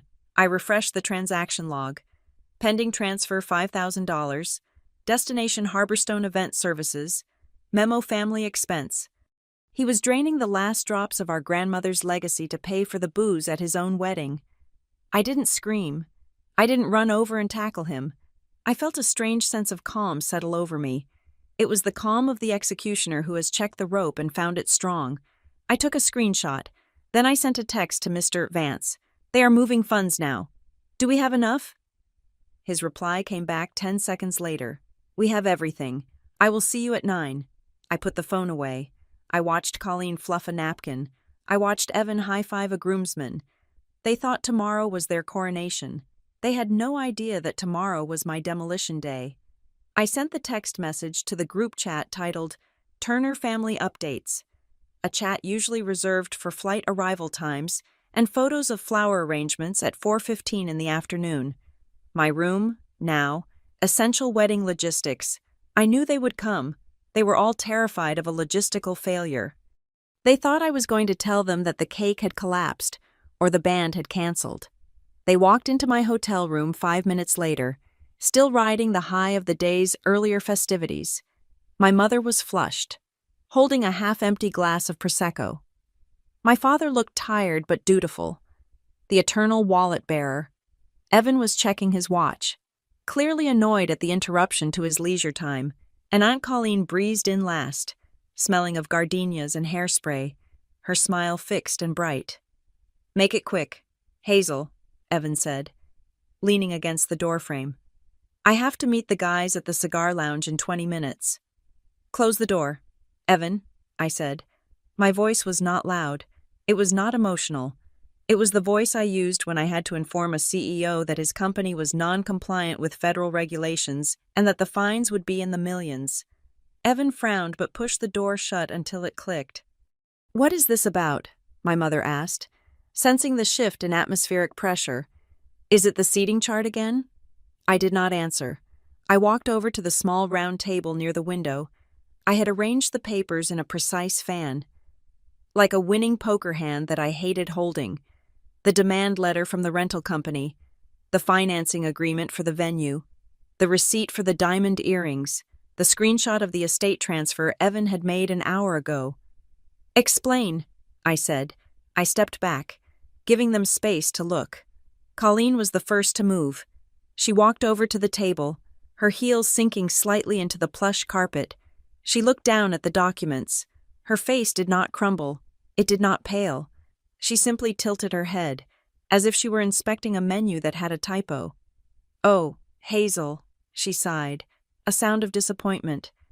I told you my filing system was messy. You really shouldn't have gone snooping through my things. It is rude. Those aren't your things, Colleen, I said. That is my name on a $7,000 contract for chairs. That is my social security number on a venue loan, and that, I pointed to the screenshot, is a transfer from Grandma's estate that Evan authorized. My mother stepped forward, squinting at the papers. When the realization hit her, she didn't look at Colleen, she looked at me. Her face crumpled, tears springing to her eyes instantly. Hazel, she wailed, her voice trembling. How could you do this right now? We are 24 hours away from the ceremony. You are trying to shame this family. You are trying to make us look like criminals. You are committing crimes, Mom, I said. This is identity theft. This is embezzlement. Watch your mouth, my father snapped. He had been standing by the TV, but now he stepped forward, his face reddening. We are family. We do not use words like embezzlement. Then what do you call using my credit history to buy earrings for Colleen? I asked, pointing to the receipt. What do you call taking $5,000 from a dead woman's trust to pay for a party? It is not taking, Evan shouted, pushing off the wall. It is borrowing. We are going to put it back. Once the wedding gifts come in, once the business loans clear, everything gets paid back. You are making a mountain out of a molehill because you are jealous. Jealous. I looked at him. Jealous of what? Evan, of being $25,000 in debt for a party I can't afford. We raised you, my father interrupted. his voice heavy with the self-righteousness of a martyr. We fed you. We clothed you. We paid for your braces. We co-signed your first student loan. And now, when the family needs a little flexibility, when your brother needs a little support to start his life, you treat us like enemies. Is this how you repay us by auditing us? I felt a cold laugh building in my chest. The ledger, the eternal ledger of the parent-child relationship. I paid off that student loan 8 years ago. Dad, I said. I paid for my own car. I paid for my own apartment. I have never asked you for a cent since I was 22, and you think that gives you the right to forge my signature? It is not forgery if it is family, Colleen said. She had moved to the window and was looking out at the lake, unbothered. It is implied consent. Hazel, I am the executor. I am the manager. I made an executive decision to leverage the strongest assets in the portfolio to ensure the success of the event. You are an asset. You should be proud that your credit is good enough to help. She turned to face me, her expression benign, almost pitying. You are so sensitive, honey. You always have been. You see black and white where there is nuance. I am just organizing the cash flow. It is a bridge loan, essentially, internal family financing. It is fraud, I repeated, and I am not an asset. I am a person. You are being dramatic, my mother sobbed. You are going to ruin everything. What will the Bennetts think if the police show up? What will Kira think? Kira already knows something is wrong, I said. And the police are the least of your worries right now. The creditors are coming. I took a breath. This was the moment, the point of no return. Here is what is going to happen, I said. My voice was steady, despite the shaking of my hands. I have already placed a freeze on all 3 of my credit bureau files. No new accounts can be opened. Colleen's eyes flickered. That was the first sign of genuine annoyance. I have filed a dispute with the credit card companies for the jewelry and the venue, I continued. And I have contacted a lawyer regarding the unauthorized access to the estate. You called a lawyer. Evan stepped toward me, invading my personal space. He was a big man, and he used his size to intimidate. On your own family. Are you insane? I am protecting myself, I said, holding my ground. And unless you want me to file a formal police report for identity theft within the next hour, you are going to sign a document admitting that these debts are yours, not mine, and you are going to return the $5,000 to the estate account immediately. We can't, Evan spat. The money is already gone. The check to the caterer cleared 10 minutes ago. If we reverse it, the food doesn't show up tomorrow. Then you better find another way to pay for the chicken. Evan, I said, because I am not paying for it. You are selfish, my mother hissed. She had stopped crying and was now looking at me with pure venom. You are a selfish, ungrateful girl. We should have known. You always held yourself apart. You always thought you were better than us. I don't think I'm better, I said. I just think I shouldn't be robbed. Nobody is robbing you, Evan roared. He slammed his hand down on the table, making the papers jump. We are fixing a temporary cash flow problem. Why can't you just wait? Why do you have to be such a bitch about it right now? The room went silent. The slur hung in the air. I looked at my brother, the golden boy, the one who got the car, the one who got the forgiveness. Because, I said softly, I am done being the collateral damage for your life, Evan. If you do this, my father said, his voice low and threatening, if you bring the police into this hotel, or if you sue your aunt, you are done. You understand? You are not welcome in this house. You are not welcome in this family. I think, I said, looking at the 4 of them, the united front of dysfunction, that I made my peace with that the moment I saw my signature on a contract I didn't sign. You are bluffing, Colleen said. She walked back from the window. She picked up the demand letter and ripped it in half. You won't do it. You won't humiliate your brother on his wedding day. You don't have the stomach for it. You are a compliance officer. Hazel, you follow rules. You don't blow up buildings. She dropped the torn paper on the floor. We are leaving now, Colleen announced. We have a rehearsal dinner to attend. Hazel, Wash your face, put on some lipstick, and stop this nonsense. We will discuss the finances next week." She turned and marched to the door. My mother followed, shooting me a look of pure disgust. My father shook his head, as if I were a hopeless case, and walked out. Evan was the last to leave. He stopped at the door. He turned back, his face red, his eyes manic. "You ruined this for me," he whispered, "and I will never forgive you." "You already ruined it, Evan," I said. "You just haven't realized it yet." He slammed the door. The sound echoed like a gunshot in the small room. I stood there for a long time, listening to the silence. I looked at the torn paper on the floor. Colleen was right about one thing: I was a compliance officer.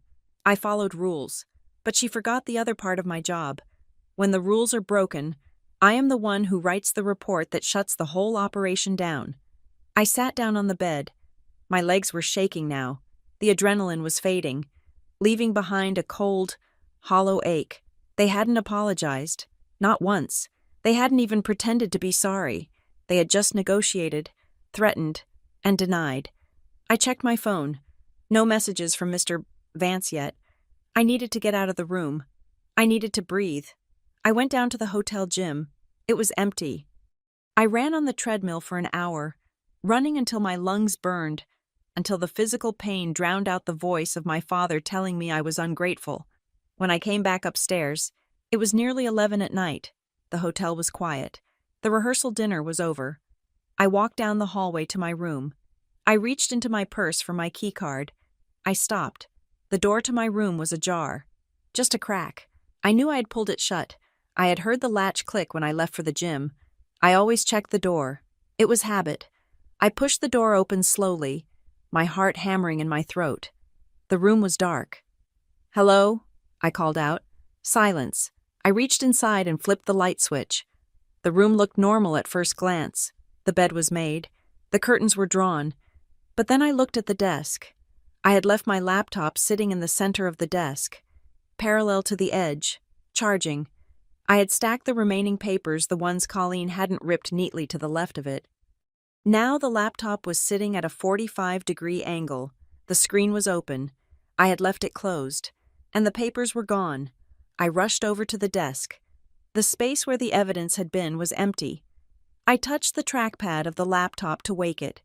The password field was active. Someone had tried to log in. Incorrect password attempts, 5. System locked for 60 minutes. They had come back.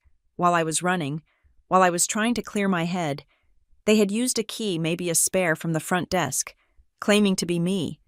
Or maybe Colleen had picked the lock and they had come in to scrub the drive. They had taken the physical papers. They thought that by removing the paper trail, they were safe. I felt a chill that had nothing to do with the air conditioning. This wasn't just a family dispute anymore. This was active suppression of evidence. They were scared, and scared people are dangerous. I looked around the room. Had they planted something? Had they taken anything else? My gaze fell on the nightstand. My iPad was there, but it was moved. It was facing the bed. I walked over to it. I didn't touch it. I looked closely at the camera lens. There was a tiny piece of clear tape over the lens, but it was my tape. I kept tape over my cameras, but the tape was peeled back slightly at the corner. I turned around. I looked at the door. I looked at the desk. They didn't just want the papers. They wanted to know what I had. They wanted to know if I had sent the files to anyone else. I grabbed my phone. I dialed Mr. Vance immediately, ignoring the time. "Mr. Vance?" I said when he answered, his voice groggy. "Ms. Turner, it is late." "They broke into my room," I said. "They stole the physical documents. They tried to hack my laptop." There was a pause. The sleep vanished from his voice. "Get out of there," he said. "Do not sleep in that room tonight." "Do you have somewhere else to go?" "No," I said. "I am in Duluth. My family is the only network I have here." "Then lock the door," he said. "Push the dresser in front of it. And Ms. Turner." "Yes." "The digital copies you sent me, I uploaded them to a secure cloud server an hour ago. Let them steal the paper. They are digging their own grave." "I know," I said. "But Mr. Vance, they didn't just take the papers. What else? I looked at the screen of my laptop again. There was a sticky note attached to the screen that I hadn't noticed before because it was the same color as the wallpaper. I peeled it off. It was handwriting I recognized. It was Evan's, scrawled, messy, angry.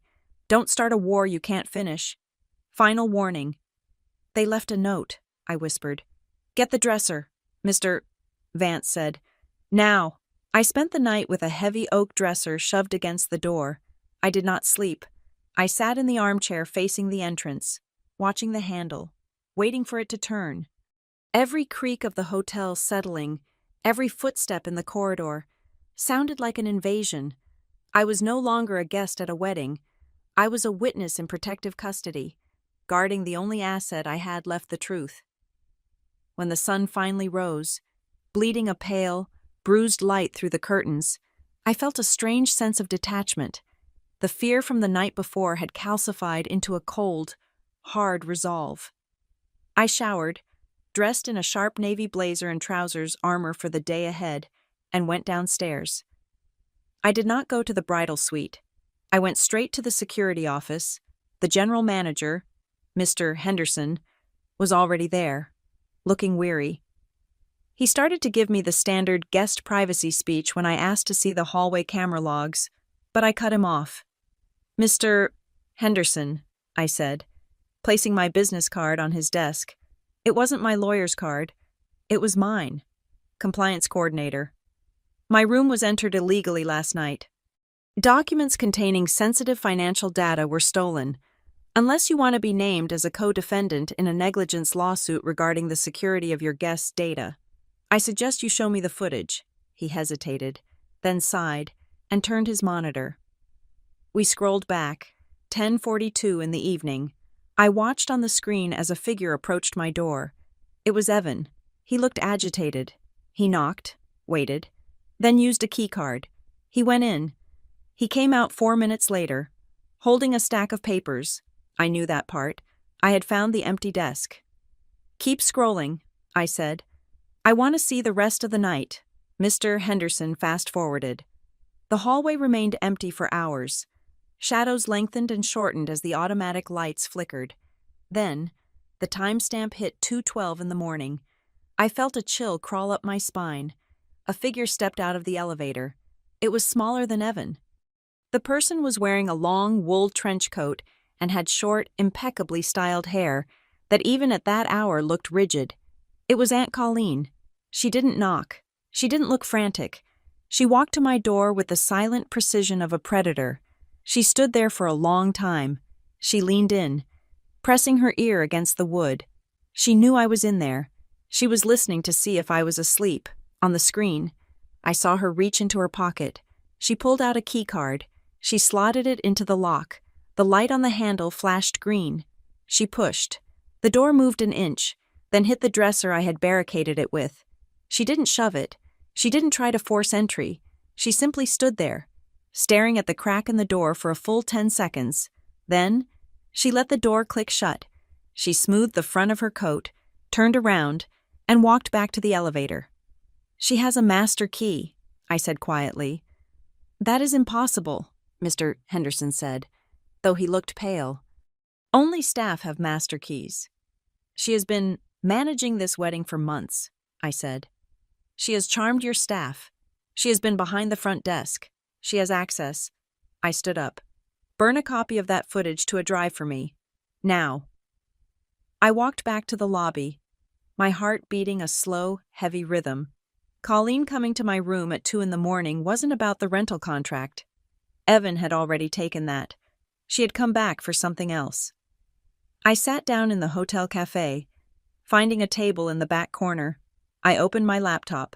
A new email had arrived at 6:45 in the morning. Subject security alert. Password reset attempt. From a state secure portal, a request was made to reset the password for the account associated with the estate of Martha Turner. If this was not you, please contact support immediately. I stared at the screen. They had the physical papers. They had the wedding money. Why were they still trying to break into the estate portal? The $5,000 transfer Evan had made yesterday was bad. But it was just petty theft in the grand scheme of things. If they were still digging, still trying to get into the administrative side of the account, it meant there was something in there they needed to hide. Something bigger than a catering bill. They weren't looking for money to take. They were looking for a record to delete. I needed to know what my grandmother had actually left behind. I needed a source who wasn't compromised. I picked up my phone and scrolled through my contacts until I found a number I hadn't dialed in 3 years. Uncle Grant. Grant was my father's older brother. He was the black sheep. Not because he was a criminal, but because he was honest. He had cut ties with the family finances a decade ago. Calling my father a spineless enabler and Colleen a vulture in silk. I hit call. He answered on the 4th ring. His voice was gravelly, sounding like he was already mid-cigarette. This better be important. Hazel, I am fishing. It is important. Uncle Grant, I said. I am at Evan's wedding. My condolences, he grunted. I need to know about Grandma's will, I said. Specifically, the part Colleen manages. I found irregularities. There was a long silence on the line. I heard the wind whistling in the background, probably off a lake somewhere far away from this madness. You found the hole, didn't you? Grant asked. I found debt in my name, I said. But now they are trying to scrub the estate records. What are they hiding? Grant, your grandmother called me 2 weeks before she died, Grant said, his voice losing its edge and becoming somber. She was lucid. She told me she had set up a specific sub-trust for you. She knew your parents wouldn't help you with a down payment on a house or a wedding. She put $50,000 into a separate bond, aimed to mature when you turned 30. I nearly dropped the phone. $50,000. I was 33. I had never seen a dime. I had been eating ramen and working overtime while $50,000 with my name on it was sitting in an account controlled by my aunt. She told me, Grant continued, that she made Colleen the executor because Colleen promised to invest it aggressively for the family. I told Martha she was making a mistake. I told her, if you die, Colleen will be the first one to go through your pockets. But Martha wanted to believe in the sisterhood. She wanted to believe everyone was good. Where is the money? Grant, I whispered. That is the question, he said. If I had to guess, it is on your mom's wrist. It is in Evan's car. It is on Colleen's back. They didn't steal it all at once. Hazel. They likely bled it dry. $500 here, $1,000 there, labeled as administrative fees or maintenance expenses. They think because they are family. The money belongs to the collective, and the collective means them. I am going to burn them down, I said. Good, Grant said. Martha would have wanted you to. She was soft, but she hated a liar. Go get what is yours, kid. I hung up. I sat there, looking at the coffee I hadn't touched. $50,000. That wasn't just theft. That was my life. That was the down payment I couldn't make 2 years ago. That was the vacation I never took. That was the safety net I never had. My phone buzzed. A text from Evan. Stop asking questions. Stop talking to the staff. You are embarrassing us. Just shut up and smile today. We will talk about everything after the ceremony. I promise. After the ceremony. That was their strategy. Get the ring on the finger. Get the photos taken. Get the social validation locked in. Once Evan was married, once the deed was done, they figured I would lose my leverage. They figured I wouldn't sue a newlywed. They figured I would just absorb the loss like I always did. I didn't reply. I opened the app for the video conference I had scheduled. Mr. Vance, the lawyer, was online. Good morning, Ms. Turner, he said. He looked fresh, sharp, ready for a fight. I have the preliminary access logs from the court. Did you find the sub-trust? I asked. I did, he said. The Hazel Marie Turner Educational and Advancement Fund. It was established 4 years ago. Current balance, Mr. Vance looked at his notes. He didn't flinch.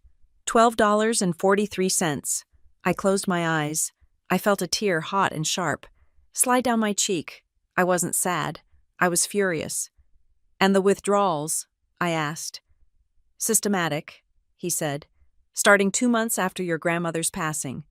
Labeled as reimbursement for care, legal fees, and recently, a large withdrawal of $15,000 labeled property maintenance that coincides with the deposit for the Harbor Stone Hotel. They used my inheritance to pay for the venue," I said. "And when that ran out, they used my credit identity to pay for the rest." "Exactly," Mr. Vance said. "It is a Ponzi scheme, Ms. Turner, and you are the only investor. What do we do?" "We show up," he said. "I am flying in. I will be at the hotel at 8:30. The meeting is at 9. Do not let them corner you alone before then." "I won't," I said. I closed the laptop. I needed to get my things. I had to check out of that room. I wasn't staying another night under a roof where my family had a master key. I went back up to the room. The dresser was still where I had left it, pushed back just enough for me to squeeze in.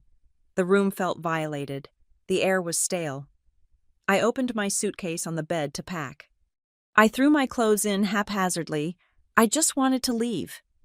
I reached into the side pocket of the suitcase, the mesh lining where I usually kept my spare socks. My fingers brushed against something stiff. Paper. I frowned. I hadn't put any paper in there. I pulled it out. It was a piece of heavy, expensive cardstock, the kind used for the wedding invitations.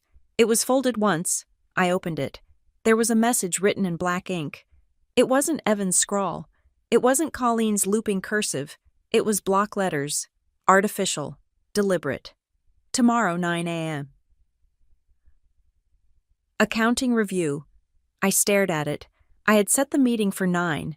I had told them 9, but I hadn't told them where, and I certainly hadn't put a note in my own suitcase. This wasn't a reminder. This was a receipt. It meant that when Colleen was in my room at 2:12 in the morning, or when Evan was in here at 10:42, they hadn't just taken things. They had left this. It was a taunt, or a threat. It was their way of saying, "We know what you are planning. We will be there, and we are going to crush you." I flipped the card over. On the back, in smaller letters, was a single line. "Bring the ring." I froze. Bring the ring. I didn't have the ring. Colleen had the ring, or she said she lost it. Why would they tell me to bring the ring, unless they were going to frame me for stealing it? The realization hit me like a physical blow. Colleen had said the ring was misplaced. She had told me that yesterday, but if she told the police that I had taken it, if she told them that I was the one who looted the estate, she was going to flip the script. She was going to say that I was the one who stole the identity, that I was the one who drained the account, and that I had the ring. And here was this note, planted in my luggage. If security had searched my room, they would have found a note referencing an accounting review and the ring. They were building a case against me. I gripped the cardstock until it bent. "You want a review?" I whispered to the empty room. "Fine, let's review everything." There is a specific kind of silence that falls over a room when a bomb has been armed, but the timer has not yet started ticking.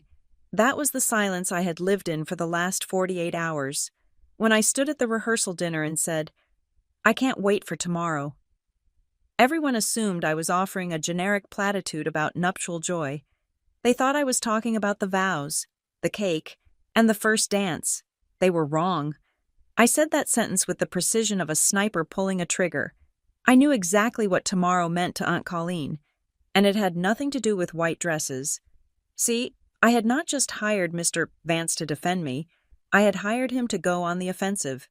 At 3 o'clock yesterday afternoon, exactly 2 hours before the rehearsal dinner began, Mr. Vance had sent a certified email to the executor of my grandmother's estate. The subject line was simple: Notice of Mandatory Trust Accounting and Audit.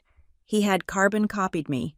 And he had sent it to Colleen's primary email address, the one that chimed on her phone every time a message came in. The email demanded a full, line-by-line ledger of all assets, withdrawals, and transfers for the last 24 months, to be presented at 9 in the morning on the day of the wedding. So when I looked Colleen in the eye and said, "I can't wait for tomorrow," I wasn't being polite. I was letting her know that I knew about the email. I was letting her know that the clock had run out. Her reaction, the frozen posture, the trembling champagne glass, was not the reaction of a woman worried about a wedding glitch. It was the reaction of a woman who realized that her 2-year-long shell game was about to crash into a wall of forensic accounting. I sat in the quiet of the hotel lobby, hours before the ceremony was scheduled to begin, and finally put the last piece of the puzzle together. For the last day, I had been asking myself why. Why steal my identity? Why risk a felony for a party? Colleen was greedy. Yes. But she wasn't stupid. Identity theft leaves a trail. But then I looked at the dates again. I pulled up the spreadsheet I had created. June 15th, a withdrawal of $10,000 from the estate account. The memo said, "Wedding venue deposit." June 20th, the withdrawal was reversed. The money went back into the account. Why put it back? Because she needed to show a balance. She likely had to print a statement for my mother or Evan to prove the money was there. She was robbing Peter to pay Paul. But Peter was also broke. She had drained the real cash years ago. The $50,000 my grandmother left me gone. The main inheritance gone, spent on her lifestyle, her car, her image. But she had promised to pay for Evan's wedding to maintain her status as the benevolent matriarch. When the bills came due, she didn't have the liquid cash in the estate. She couldn't write a check from an empty account. So, she created a new source of funds, me. She used my credit to pay the vendors directly. She opened the loans in my name, paid the hotel, paid the florist, and paid the caterer. Then, she could tell Evan and my parents, "Don't worry, the estate handled it," while the estate account sat empty and dormant, untouched, maintaining the illusion of solvency in case anyone asked for a quick glance at the balance. It was brilliant in its cruelty. She wasn't just stealing my future. She was using my credit score to plaster over the hole she had dug in our family's legacy. I needed to confirm this. I needed one more witness before the 9 o'clock execution. I checked the time. It was 7 in the morning. I texted Kira. "I need to see you. Not about the drama. About the facts." Room 302. 5 minutes. She arrived in 4. She was wearing a silk robe that said "Bride" on the back in glittery letters, but her face was scrubbed clean of makeup, and she looked exhausted. "Hazel," she said, closing the door behind her. "Evan is freaking out. He says you are threatening to call the police. He says you are having a breakdown." "I am not having a breakdown, Kira," I said calmly. "I am conducting an audit. Come here." I gestured to the laptop screen. "I need you to tell me something," I said. "And I need you to be honest, because your financial future depends on it. Did your father ask to see the receipts for the venue?" Kira hesitated, wrapping her arms around herself. "Yes, my dad is meticulous. He wanted to verify the tax liabilities for the gift amounts. And what did Colleen show him?" "She showed him a spreadsheet," Kira said. "She wouldn't give him the raw bank statements. She said they were confidential because of the trust structure, but she showed him a printout of a wire transfer confirmation." "A wire transfer?" I repeated. "Did she show him the source of the wire?" "No," Kira said, her eyes widening. "She just showed the confirmation number and the amount. She said it came from the Turner Family Trust." I turned the laptop so she could see the document Mr. Vance had uploaded overnight. It was the subpoenaed record from the lending company, North Star. "Look at this," I said. Kira leaned in. "Transfer source North Star Lending, borrower Hazel M., Turner, beneficiary Harborstone Hotel." "She didn't wire money from the trust, Kira," I said. "She took out a high-interest loan in my name and wired it directly to the hotel. Then she showed your dad the receipt from the hotel to prove it was paid. But she hid where the money came from." Kira sat down on the edge of the bed. She looked sick. "It is a Ponzi scheme," she whispered. "My dad said it felt like circular billing. He said the money was moving too fast between too many accounts." "It is worse than that," I said. "The estate is empty. There is no trust. There is no safety net. You are marrying into a bankruptcy, Kira. And right now, they are trying to pin the debt on me so that when the dust settles, they can say I was the one who was irresponsible." "But why?" she asked, tears welling up. "Why ruin you?" "Because I am the expendable one," I said. "Evan is the prize. Colleen is the manager. I am just the compliance officer. They thought I would be too ashamed to make a scene. They thought I would quietly pay the debt to save the family name. Kira looked at me. The fear in her eyes was replaced by a sudden, sharp anger. My dad is downstairs, she said. He is having coffee in the atrium. He has a folder of his own. He has been tracking the vendor payments. Good, I said. Tell him to be ready at 9. Ready for what? For the truth. I said. Kira stood up. She smoothed her robe. She didn't look like a nervous bride anymore.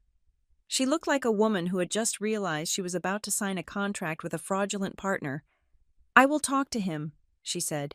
And Hazel Evan, he isn't innocent in this. Is he? I looked at her. I couldn't lie. Not anymore. He logged into the estate portal yesterday. Kira. He authorized a transfer.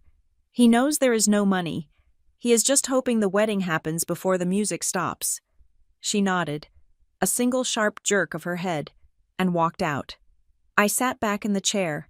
I thought back to the rehearsal dinner again, to the moment I saw Colleen's face. I replayed the scene in my mind, stripping away my own emotions and watching it like surveillance footage. I had said, "Can't wait for tomorrow." Colleen had frozen, but then, as I walked away, I had heard her murmur something. At the time, I thought she was speaking to my mother. But now, realizing she had received the audit notice just minutes before, I understood who she was talking to. She was talking to herself. Tomorrow is not allowed to happen. She didn't mean the wedding. She meant the audit. She meant the 9 o'clock meeting. That was why they broke into my room. That was why they stole the papers. That was why they left the threatening note. They wanted to scare me into canceling the meeting. They wanted me to pack my bags and run. If I left, if I didn't show up, they could spin the narrative. They could tell Mr. Vance I was unstable. They could tell the family I had stolen the ring and fled. They could delay the audit, buy themselves another week, another month to move money around. They were betting on my cowardice. They were betting on the fact that Hazel Turner always retreated when the yelling started.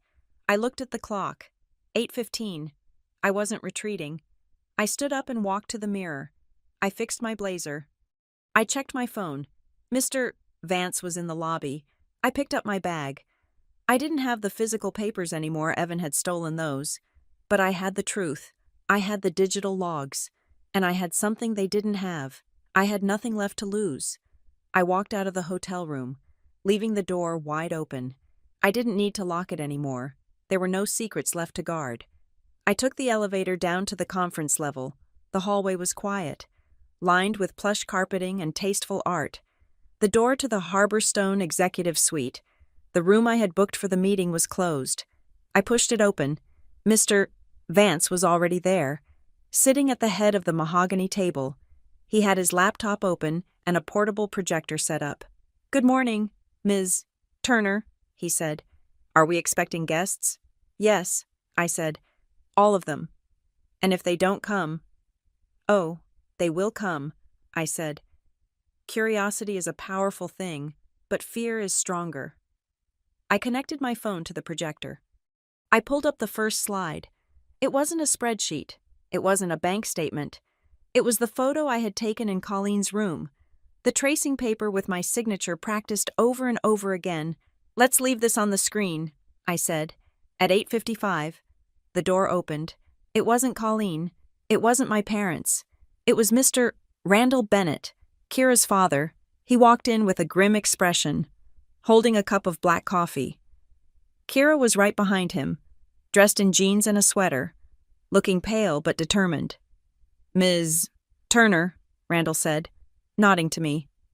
"Kira told me we might find some clarity in this room." "Take a seat, Mr. Bennett," I said. "You are right on time." At 8:59, the door opened again. This time, the air in the room changed. Colleen walked in. She was wearing a structured pink suit, her hair perfectly coiffed, her face a mask of aggressive pleasantness. My mother was behind her, looking red-eyed and anxious. My father was staring at the floor. And Evan. Evan stopped in the doorway when he saw the projector screen. He saw the tracing paper. He saw his own name written next to mine in Colleen's handwriting. He looked at me. His eyes were wide, pleading. "Don't do this," they said. I looked back at him. My face was a stone. "I am not doing this." My eyes said back, "You did this." "Good morning, everyone," I said, my voice steady and loud enough to fill the room. "Thank you for joining us. I believe we have some accounting discrepancies to review before the wedding march begins." Colleen laughed, a brittle, high-pitched sound. "Oh, Hazel. Really? A PowerPoint presentation on your brother's wedding day? This is pathetic." "Sit down, Colleen," I said. It wasn't a request. It was an order. She bristled. "I will not be talked to like—" "I said sit down," I repeated, cutting her off. "Or I can call the 2 police officers who are currently waiting in the lobby to come up and escort you to a seat. Mr. Vance has them on speed dial." Colleen's mouth snapped shut. She looked at Mr. Vance, then at Randall Bennett, then at the screen. She sat. "Excellent," I said. "Now, let's talk about tomorrow, because tomorrow is here." The timeline of a disaster is rarely a straight line. It is a series of tremors, small at first, then violent, leading up to the final collapse. If the confrontation in my hotel room was the first tremor, the scene that unfolded later that night in the Bennett family's private suite was the earthquake that finally split the ground beneath my feet. It was 11 o'clock at night. The rehearsal dinner was over. The guests were drinking in the lobby bar, oblivious to the fact that the wedding they were toasting was being financed by a felony. I had left my room after the initial confrontation with my family, clutching the digital evidence on a flash drive that I kept on a lanyard around my neck. I knew my family would try to spin the narrative before morning. I knew my mother was probably already whispering in people's ears about how unstable I was. I had to get to the truth before they got to the reputation. I texted Kira, "Suite 404, now, bring your father." I stood outside the door of the Bennett suite, taking deep, steadying breaths. This was the point of no return. Handing over these documents was an act of war. It was a betrayal of the blood bond that my parents had preached to me since I was a child. But as I touched the cold plastic of the flash drive, I reminded myself they broke the bond first. They broke it when they signed my name. The door opened. It was Randall Bennett. He was still in his suit trousers and a crisp white shirt. Though his tie was undone, he held a tumbler of scotch. He looked at me not with warmth, but with the appraising eye of a man who managed multi-million-dollar portfolios. "Ms. Turner," he said, "Kira said you have something that couldn't wait." "I do," I said. "May I come in?" Kira was sitting on the sofa, her knees pulled up to her chest. She looked terrified. When I walked in, she didn't smile. She just watched me, waiting to see if I was the villain my family said I was, or the savior she hoped I might be. I didn't waste time with pleasantries. I didn't accept a drink. I walked to the coffee table and set my laptop down. I plugged in the drive. "Mr. Bennett," I said, "you asked for financial transparency. You didn't get it. Tonight, I am giving it to you." I opened the files. I showed him everything. The credit monitoring alerts, the IP logs from the rental company showing the digital signature coming from my parents' house, the screenshots of the estate portal showing the unauthorized transfer Evan had made just hours ago, the buy now, pay later receipt for the diamond earrings Colleen was currently wearing. Randall didn't speak. He put on a pair of reading glasses and leaned in. He scrolled through the PDFs. He checked the timestamps. He cross-referenced the amounts. The silence in the room was heavy, broken only by the clicking of the trackpad. After 10 minutes, Randall sat back. He took off his glasses. His face was gray. "This is—" He paused, searching for the word. "Systematic." "Yes," I said. "This isn't just borrowing," Randall said, his voice hardening. "This is structuring. They are layering debts to hide the lack of capital. They are using your credit to fund the front-end costs because the back-end the estate is insolvent." "Exactly," I said. Kira made a small, choked sound. "So the wedding, it is all stolen money. Every flower, I said gently. Every chair, every bottle of wine, it is all being paid for by loans taken out in my name without my consent.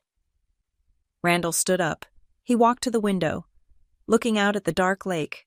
When he turned back, his expression was terrifying. It wasn't the anger of a father, it was the fury of a businessman who realized he had been played. "Get them up here," Randall said to Kira. "Dad." "Call Evan," Randall commanded. "Call your future mother-in-law. Call that aunt. Get them in this room right now. I want to look them in the eye." Kira picked up her phone with shaking hands. 20 minutes later, they arrived. My mother came in first, looking flustered and indignant, clutching her purse as if she were afraid someone would snatch it. My father followed, looking weary. Evan walked in with a swagger that was visibly forced, his jaw set tight. Colleen brought up the rear, and to my amazement, she had touched up her makeup. She looked ready for a photo shoot, not an interrogation. When they saw me standing by the fireplace, the mood in the room shifted instantly. "Oh, for heaven's sake!" my mother spat, dropping the act immediately. "She is here, Randall. I apologize. Hazel is having an episode. We have been trying to manage her all day." "Sit down, Joyce," Randall said. His voice was like a whip crack. My mother froze. She looked at Randall, then at the laptop open on the table. She sat. "We are not here to discuss Hazel's mental health," Randall said, remaining standing.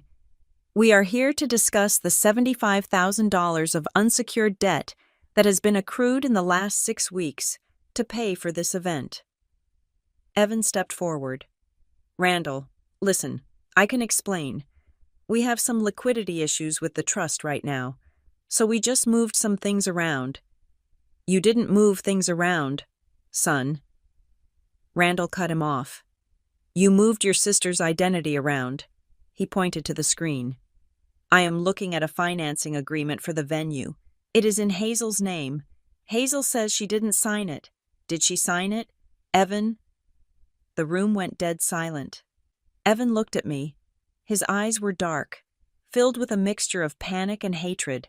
He knew he was cornered. And like a trapped animal, he decided to bite. "She gave us permission," Evan lied. The words came out smooth, practiced. "She told us months ago we could use her credit if we needed to. She said she wanted to help, and now she is cold feet. Now she is jealous because the attention isn't on her." My mother jumped on the lifeline. "That is exactly it," she cried, turning to Kira. "Oh, honey, you have to understand. Hazel has always been difficult. She has always been envious of Evan. She is 33, she is single. She lives alone in that cold city. She sees her brother getting everything she wants, love, a celebration, a family, and she just snapped. She is making this up to ruin your happiness." I stood there, listening to my own mother rewrite my history. "I didn't sign it," I said quietly. "You did," my mother shouted, standing up and pointing a shaking finger at me. "You told us at Christmas, you said, 'Whatever you need for Evan.' We took you at your word. And now you are trying to frame your aunt after everything she has done for us." It was a masterclass in gaslighting. If I hadn't had the IP logs, if I hadn't had the hard evidence, I might have questioned my own sanity. They said it with such conviction. Randall looked at Colleen. "Mrs. Turner, you are the executor of the estate, correct?" "I am," Colleen said. She sat with her legs crossed, calm and composed. She offered Randall a sad, sympathetic smile. "And I am heartbroken that it has come to this. Truly, I tried to shield Hazel from the complexities of the estate finances, but she has always been suspicious, paralyzed by scarcity mindset. Really. The complexities," Randall repeated. "Okay, let's talk complexity. Why does a family trust need to use a high-interest consumer loan to pay a hotel deposit? Why not just liquidate a bond?" This was the trap. Randall was testing her. Colleen didn't blink. "Well," she said, her voice dropping into a confidential, knowledgeable tone. "As you know, Randall, we are in the middle of a strategic reallocation. the primary corpus is tied up in illiquid real estate holdings, and with the current interest rate environment, we didn't want to realize a loss by selling early. The consumer loan was a bridge strategy, tax efficient, really. When you consider the capital gains implications, it sounded perfect. It sounded smart. It sounded like something a wealth manager would say. But Randall Bennett was a CFO. He stared at her. "Colleen," he said softly, "the current capital gains tax rate hasn't changed in 3 years, and you can borrow against a portfolio at 4%. You don't use a 25% APR credit card loan for tax efficiency." Colleen's smile faltered. Just a fraction. "We have our methods," she said stiffly. "Your method is fraud," Randall said. "How dare you?" my father shouted. He stood up, his face purple. "We are guests in your hotel block. We are your in-laws. You take the word of this jealous girl over the word of the entire family." He gestured at me as if I were garbage. "Look at her," my father yelled. "She has been miserable all week. She refused to help with the flowers. She refused to help with the guests. She has been skulking around, spying on us. She is sick. Randall, she is sick with envy." Kira looked at me. Her eyes were wide, darting between her father and my screaming parents. The doubt was creeping in. That was the power of their united front. They were loud. They were emotional. And there were 3 of them against 1 of me. Evan walked over to me. He stood close, invading my space again. "You are loving this, aren't you?" he hissed, low enough that only I could hear. "You love being the victim. You love making us look bad so you can feel superior. That is your whole life, isn't it, Hazel? The martyr, the one who suffers so much." The words hit me like a physical slap. You love being the victim. It was the ultimate inversion of the truth. I had spent my life trying not to be a victim. I had worked 2 jobs. I had paid my own way. I had stayed silent to keep the peace. And because I finally stood up, because I finally said stop, I was the villain. I looked at Evan. I saw the fear behind his aggression. He was terrified that the check was about to bounce. "I don't want to be a victim, Evan," I said, my voice steady. "I want to be solvent." "Get out," my mother screamed. "Get out of this room. You are not my daughter right now. You are a saboteur." The door to the suite had been left slightly ajar. I could hear voices in the hallway. Other guests were slowing down, listening to the shouting. "Is everything okay in there?" someone called out. My mother instantly turned to the door, her face transforming into a mask of tragic suffering. "It is my daughter," she sobbed, loud enough for the hallway to hear. "She is having a breakdown. She is trying to cancel the wedding." The murmurs outside grew. I could feel the judgment of the invisible crowd, the crazy sister, the jealous spinster. My family had successfully turned the narrative. In the court of public opinion, I had already lost. Randall looked at me. He looked at the paperwork. He looked at my hysterical mother. "Enough," Randall said. "Everyone out, now." "Randall, please," Colleen said, standing up gracefully. "Don't let her delusions affect tomorrow. The wedding will be beautiful. The bills are paid. That is all that matters." "Out," Randall repeated. My family filed out. Evan bumped my shoulder hard as he passed. My mother didn't look at me. Colleen paused at the door, gave me one last, chilling look, a look that promised retribution, and left. I was alone with Randall and Kira. "I am sorry," I said. "I didn't want to bring this into your suite." "You didn't bring it," Randall said, rubbing his temples. "They brought it." He looked at me. "My daughter loves your brother. I don't know why, but she does. If I cancel this wedding tonight, based on your word and these PDFs, she will hate me, and your family will spin it that I am the monster." "I know," I said. "But," Randall said, his eyes hard, "I will not let her marry into a crime scene." He looked at the clock. "You have a meeting scheduled for 9 tomorrow, he asked. "Yes," I said, "with the estate attorney and a forensic accountant." "Make sure it happens," Randall said, "because I am going to be there, and I am going to ask Colleen that tax question again, and if she stumbles, if she lies, the wedding is off. At the altar if necessary." She will lie, I said. Then be ready to prove it, he said. I nodded. I unplugged my flash drive. Thank you, Mr. Bennett, I said. Don't thank me yet, he said. The hardest part is still coming. I walked out of the suite.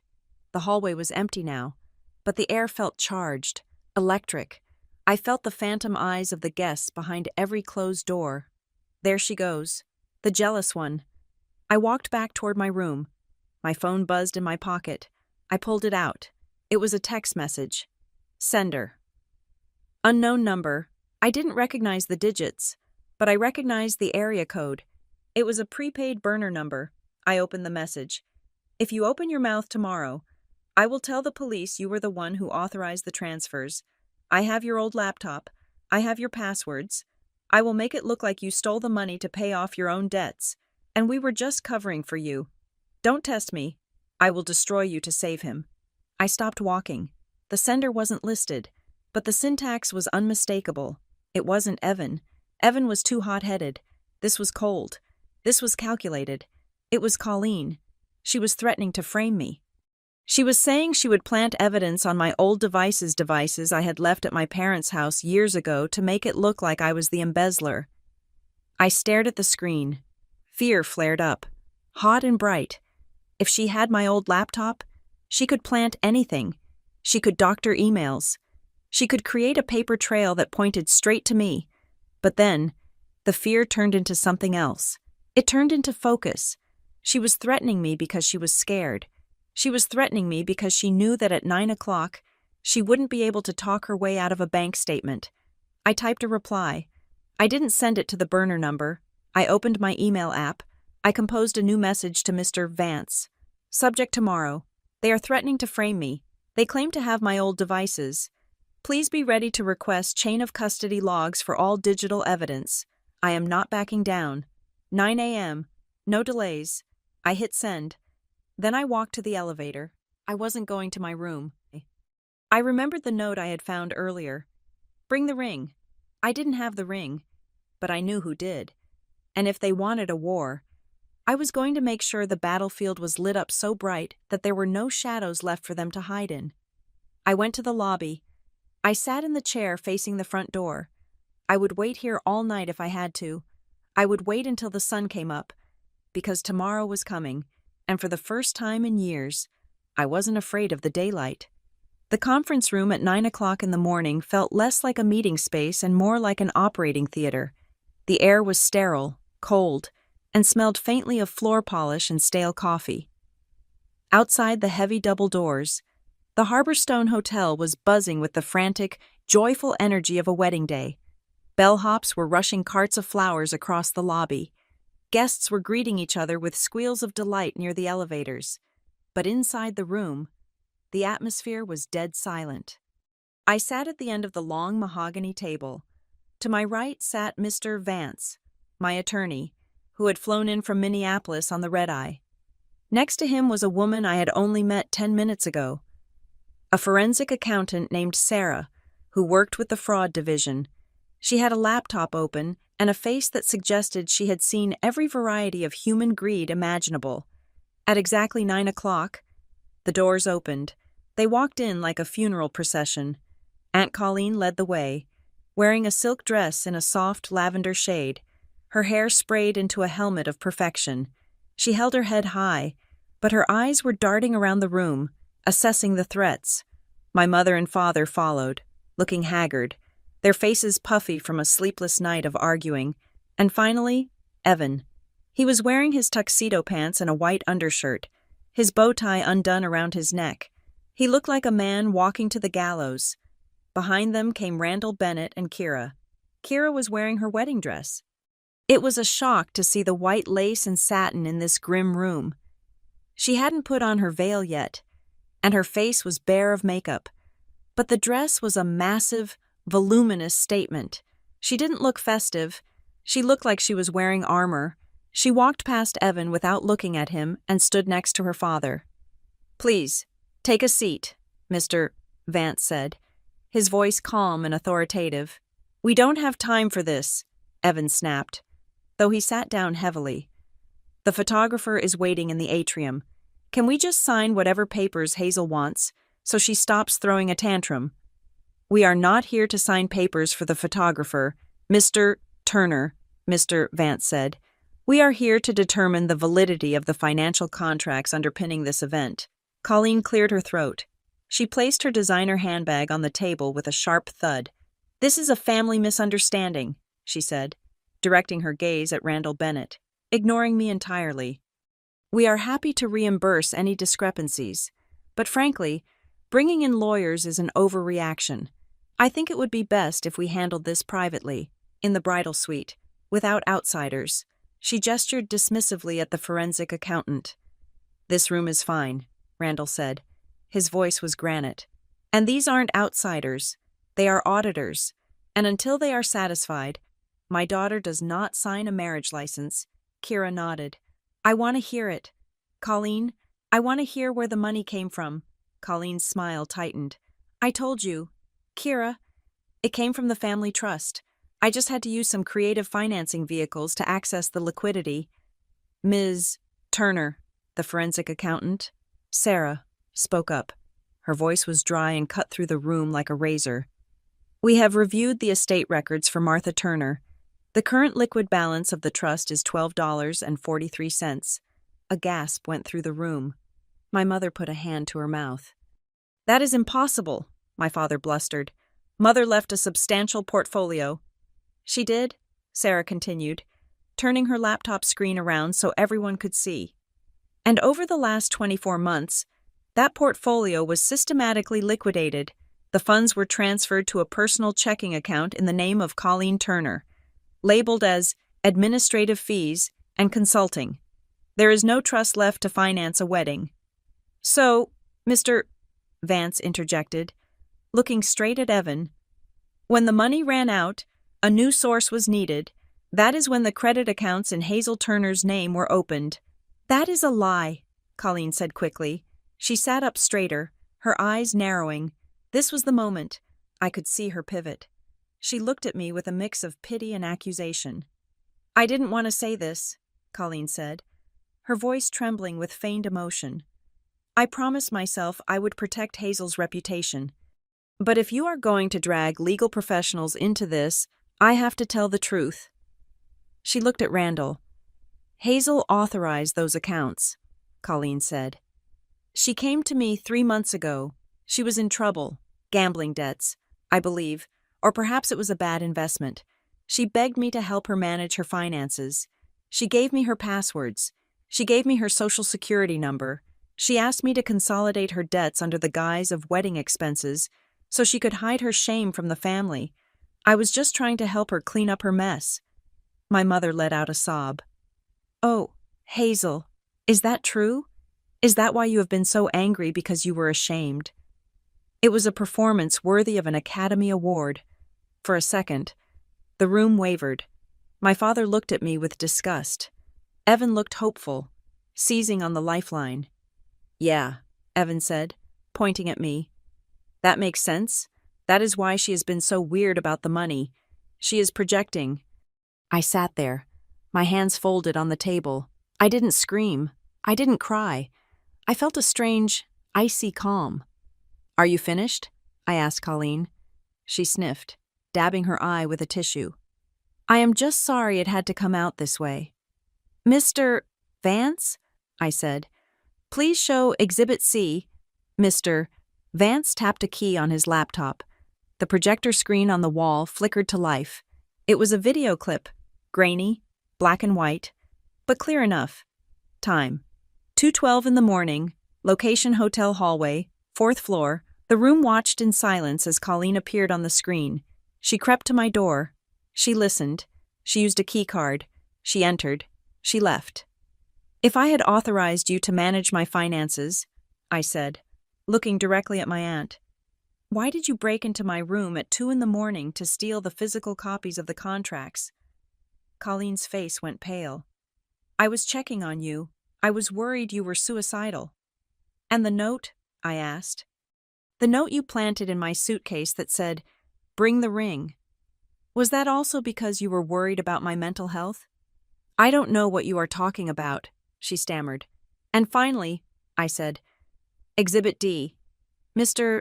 Vance clicked the next slide.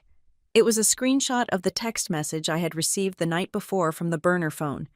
If you open your mouth tomorrow, I will tell the police you were the one who authorized the transfers. I will make it look like you stole the money. I will destroy you to save him. We traced the IP of the sender, Mr. Vance said. It pinged from a device connected to the hotel Wi-Fi, specifically, a device registered to the guest in room 214, Colleen Turner. The silence that followed was absolute. My mother stopped crying. She stared at the screen, reading the words, I will destroy you. She looked at her sister. For the first time in her life, she didn't see the benevolent manager. She saw the predator. Colleen, my mother whispered, you threatened her. I was protecting the family, Colleen shrieked. The mask shattered completely. She slammed her hand on the table. Someone had to. You were all useless, you. She pointed at my father. With your bad back and your small pension, you. She pointed at my mother. Living in a fantasy world. And Evan. She looked at Evan. Her eyes softened. But it was a twisted, obsessive softness. I just wanted him to have the day he deserved, she said, her voice cracking. He is special. He is the only one of you who has a chance to be something. I wasn't going to let a few bank numbers stop him from having his moment. I wanted him to win. To win, I repeated. Win what? Colleen a party, a photo op. A life, she screamed at me. The life you were too boring to grab. The life your parents were too poor to give him. I gave him the world. You gave him a felony, Randall Bennett said. His voice was quiet, but it ended the shouting instantly. Randall looked at Evan. Did you know? Randall asked. Evan looked at the table. He looked at the door. He looked at Kira, who was standing there like a statue in white. Evan, Mr. Vance said, his tone dropping to a warning. Before you answer, I should inform you that admitting prior knowledge of these fraudulent applications makes you a co-conspirator. We are filing the police report in 20 minutes. If you speak now, you are confessing. Evan's mouth opened. He looked at his aunt, the woman who had given him the car, the woman who had given him the money, the woman who said she did it all for him to win. He looked at her, and he saw the sinking ship. I didn't know, Evan whispered. Colleen gasped. It was the sound of a heart breaking. Evan, she asked, her voice small. I didn't know, Evan said louder, his voice shaking. She told me the estate handled it. She told me Hazel helped. I didn't know she stole Hazel's identity. I am a victim here too.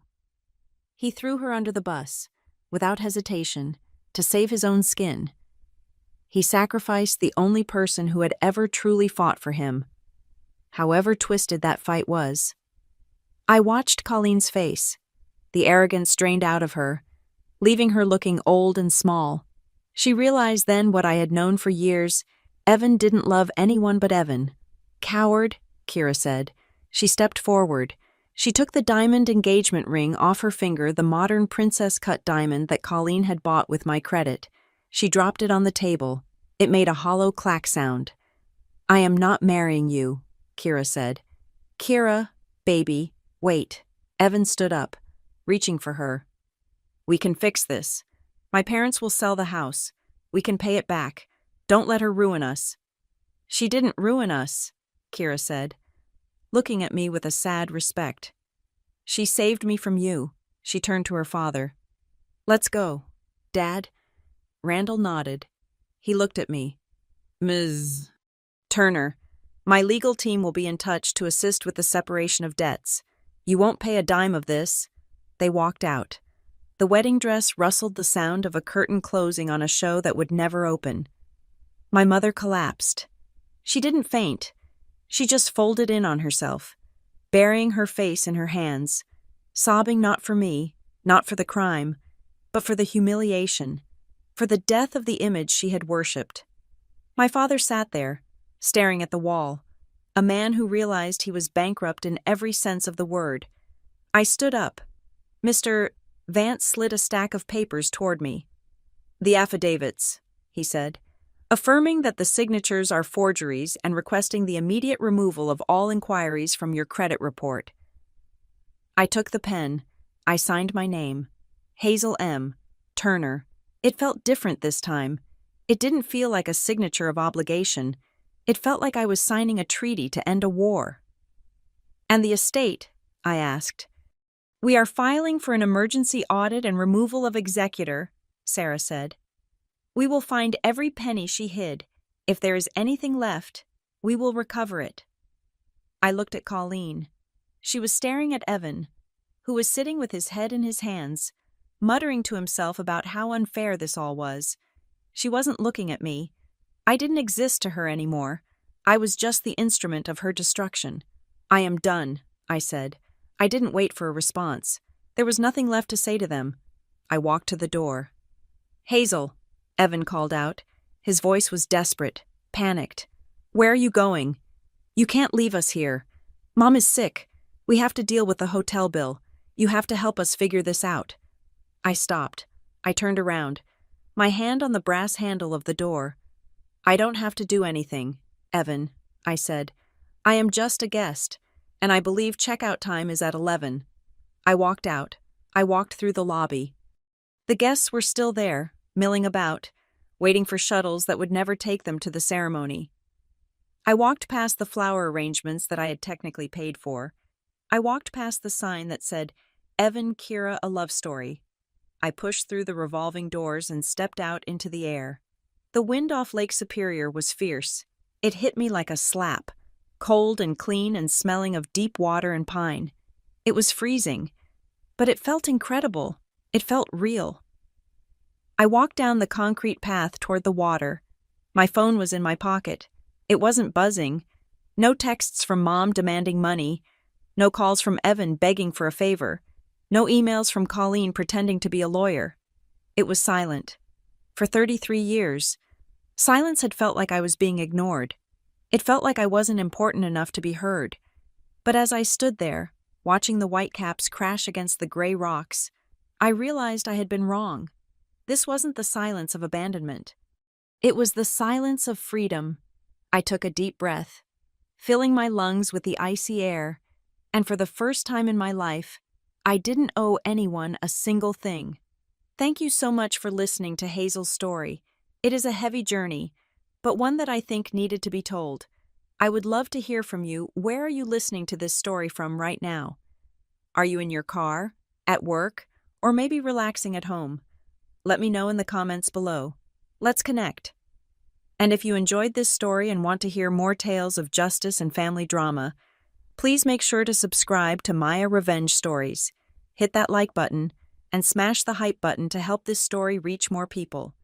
Your support means the world to me. See you in the next one.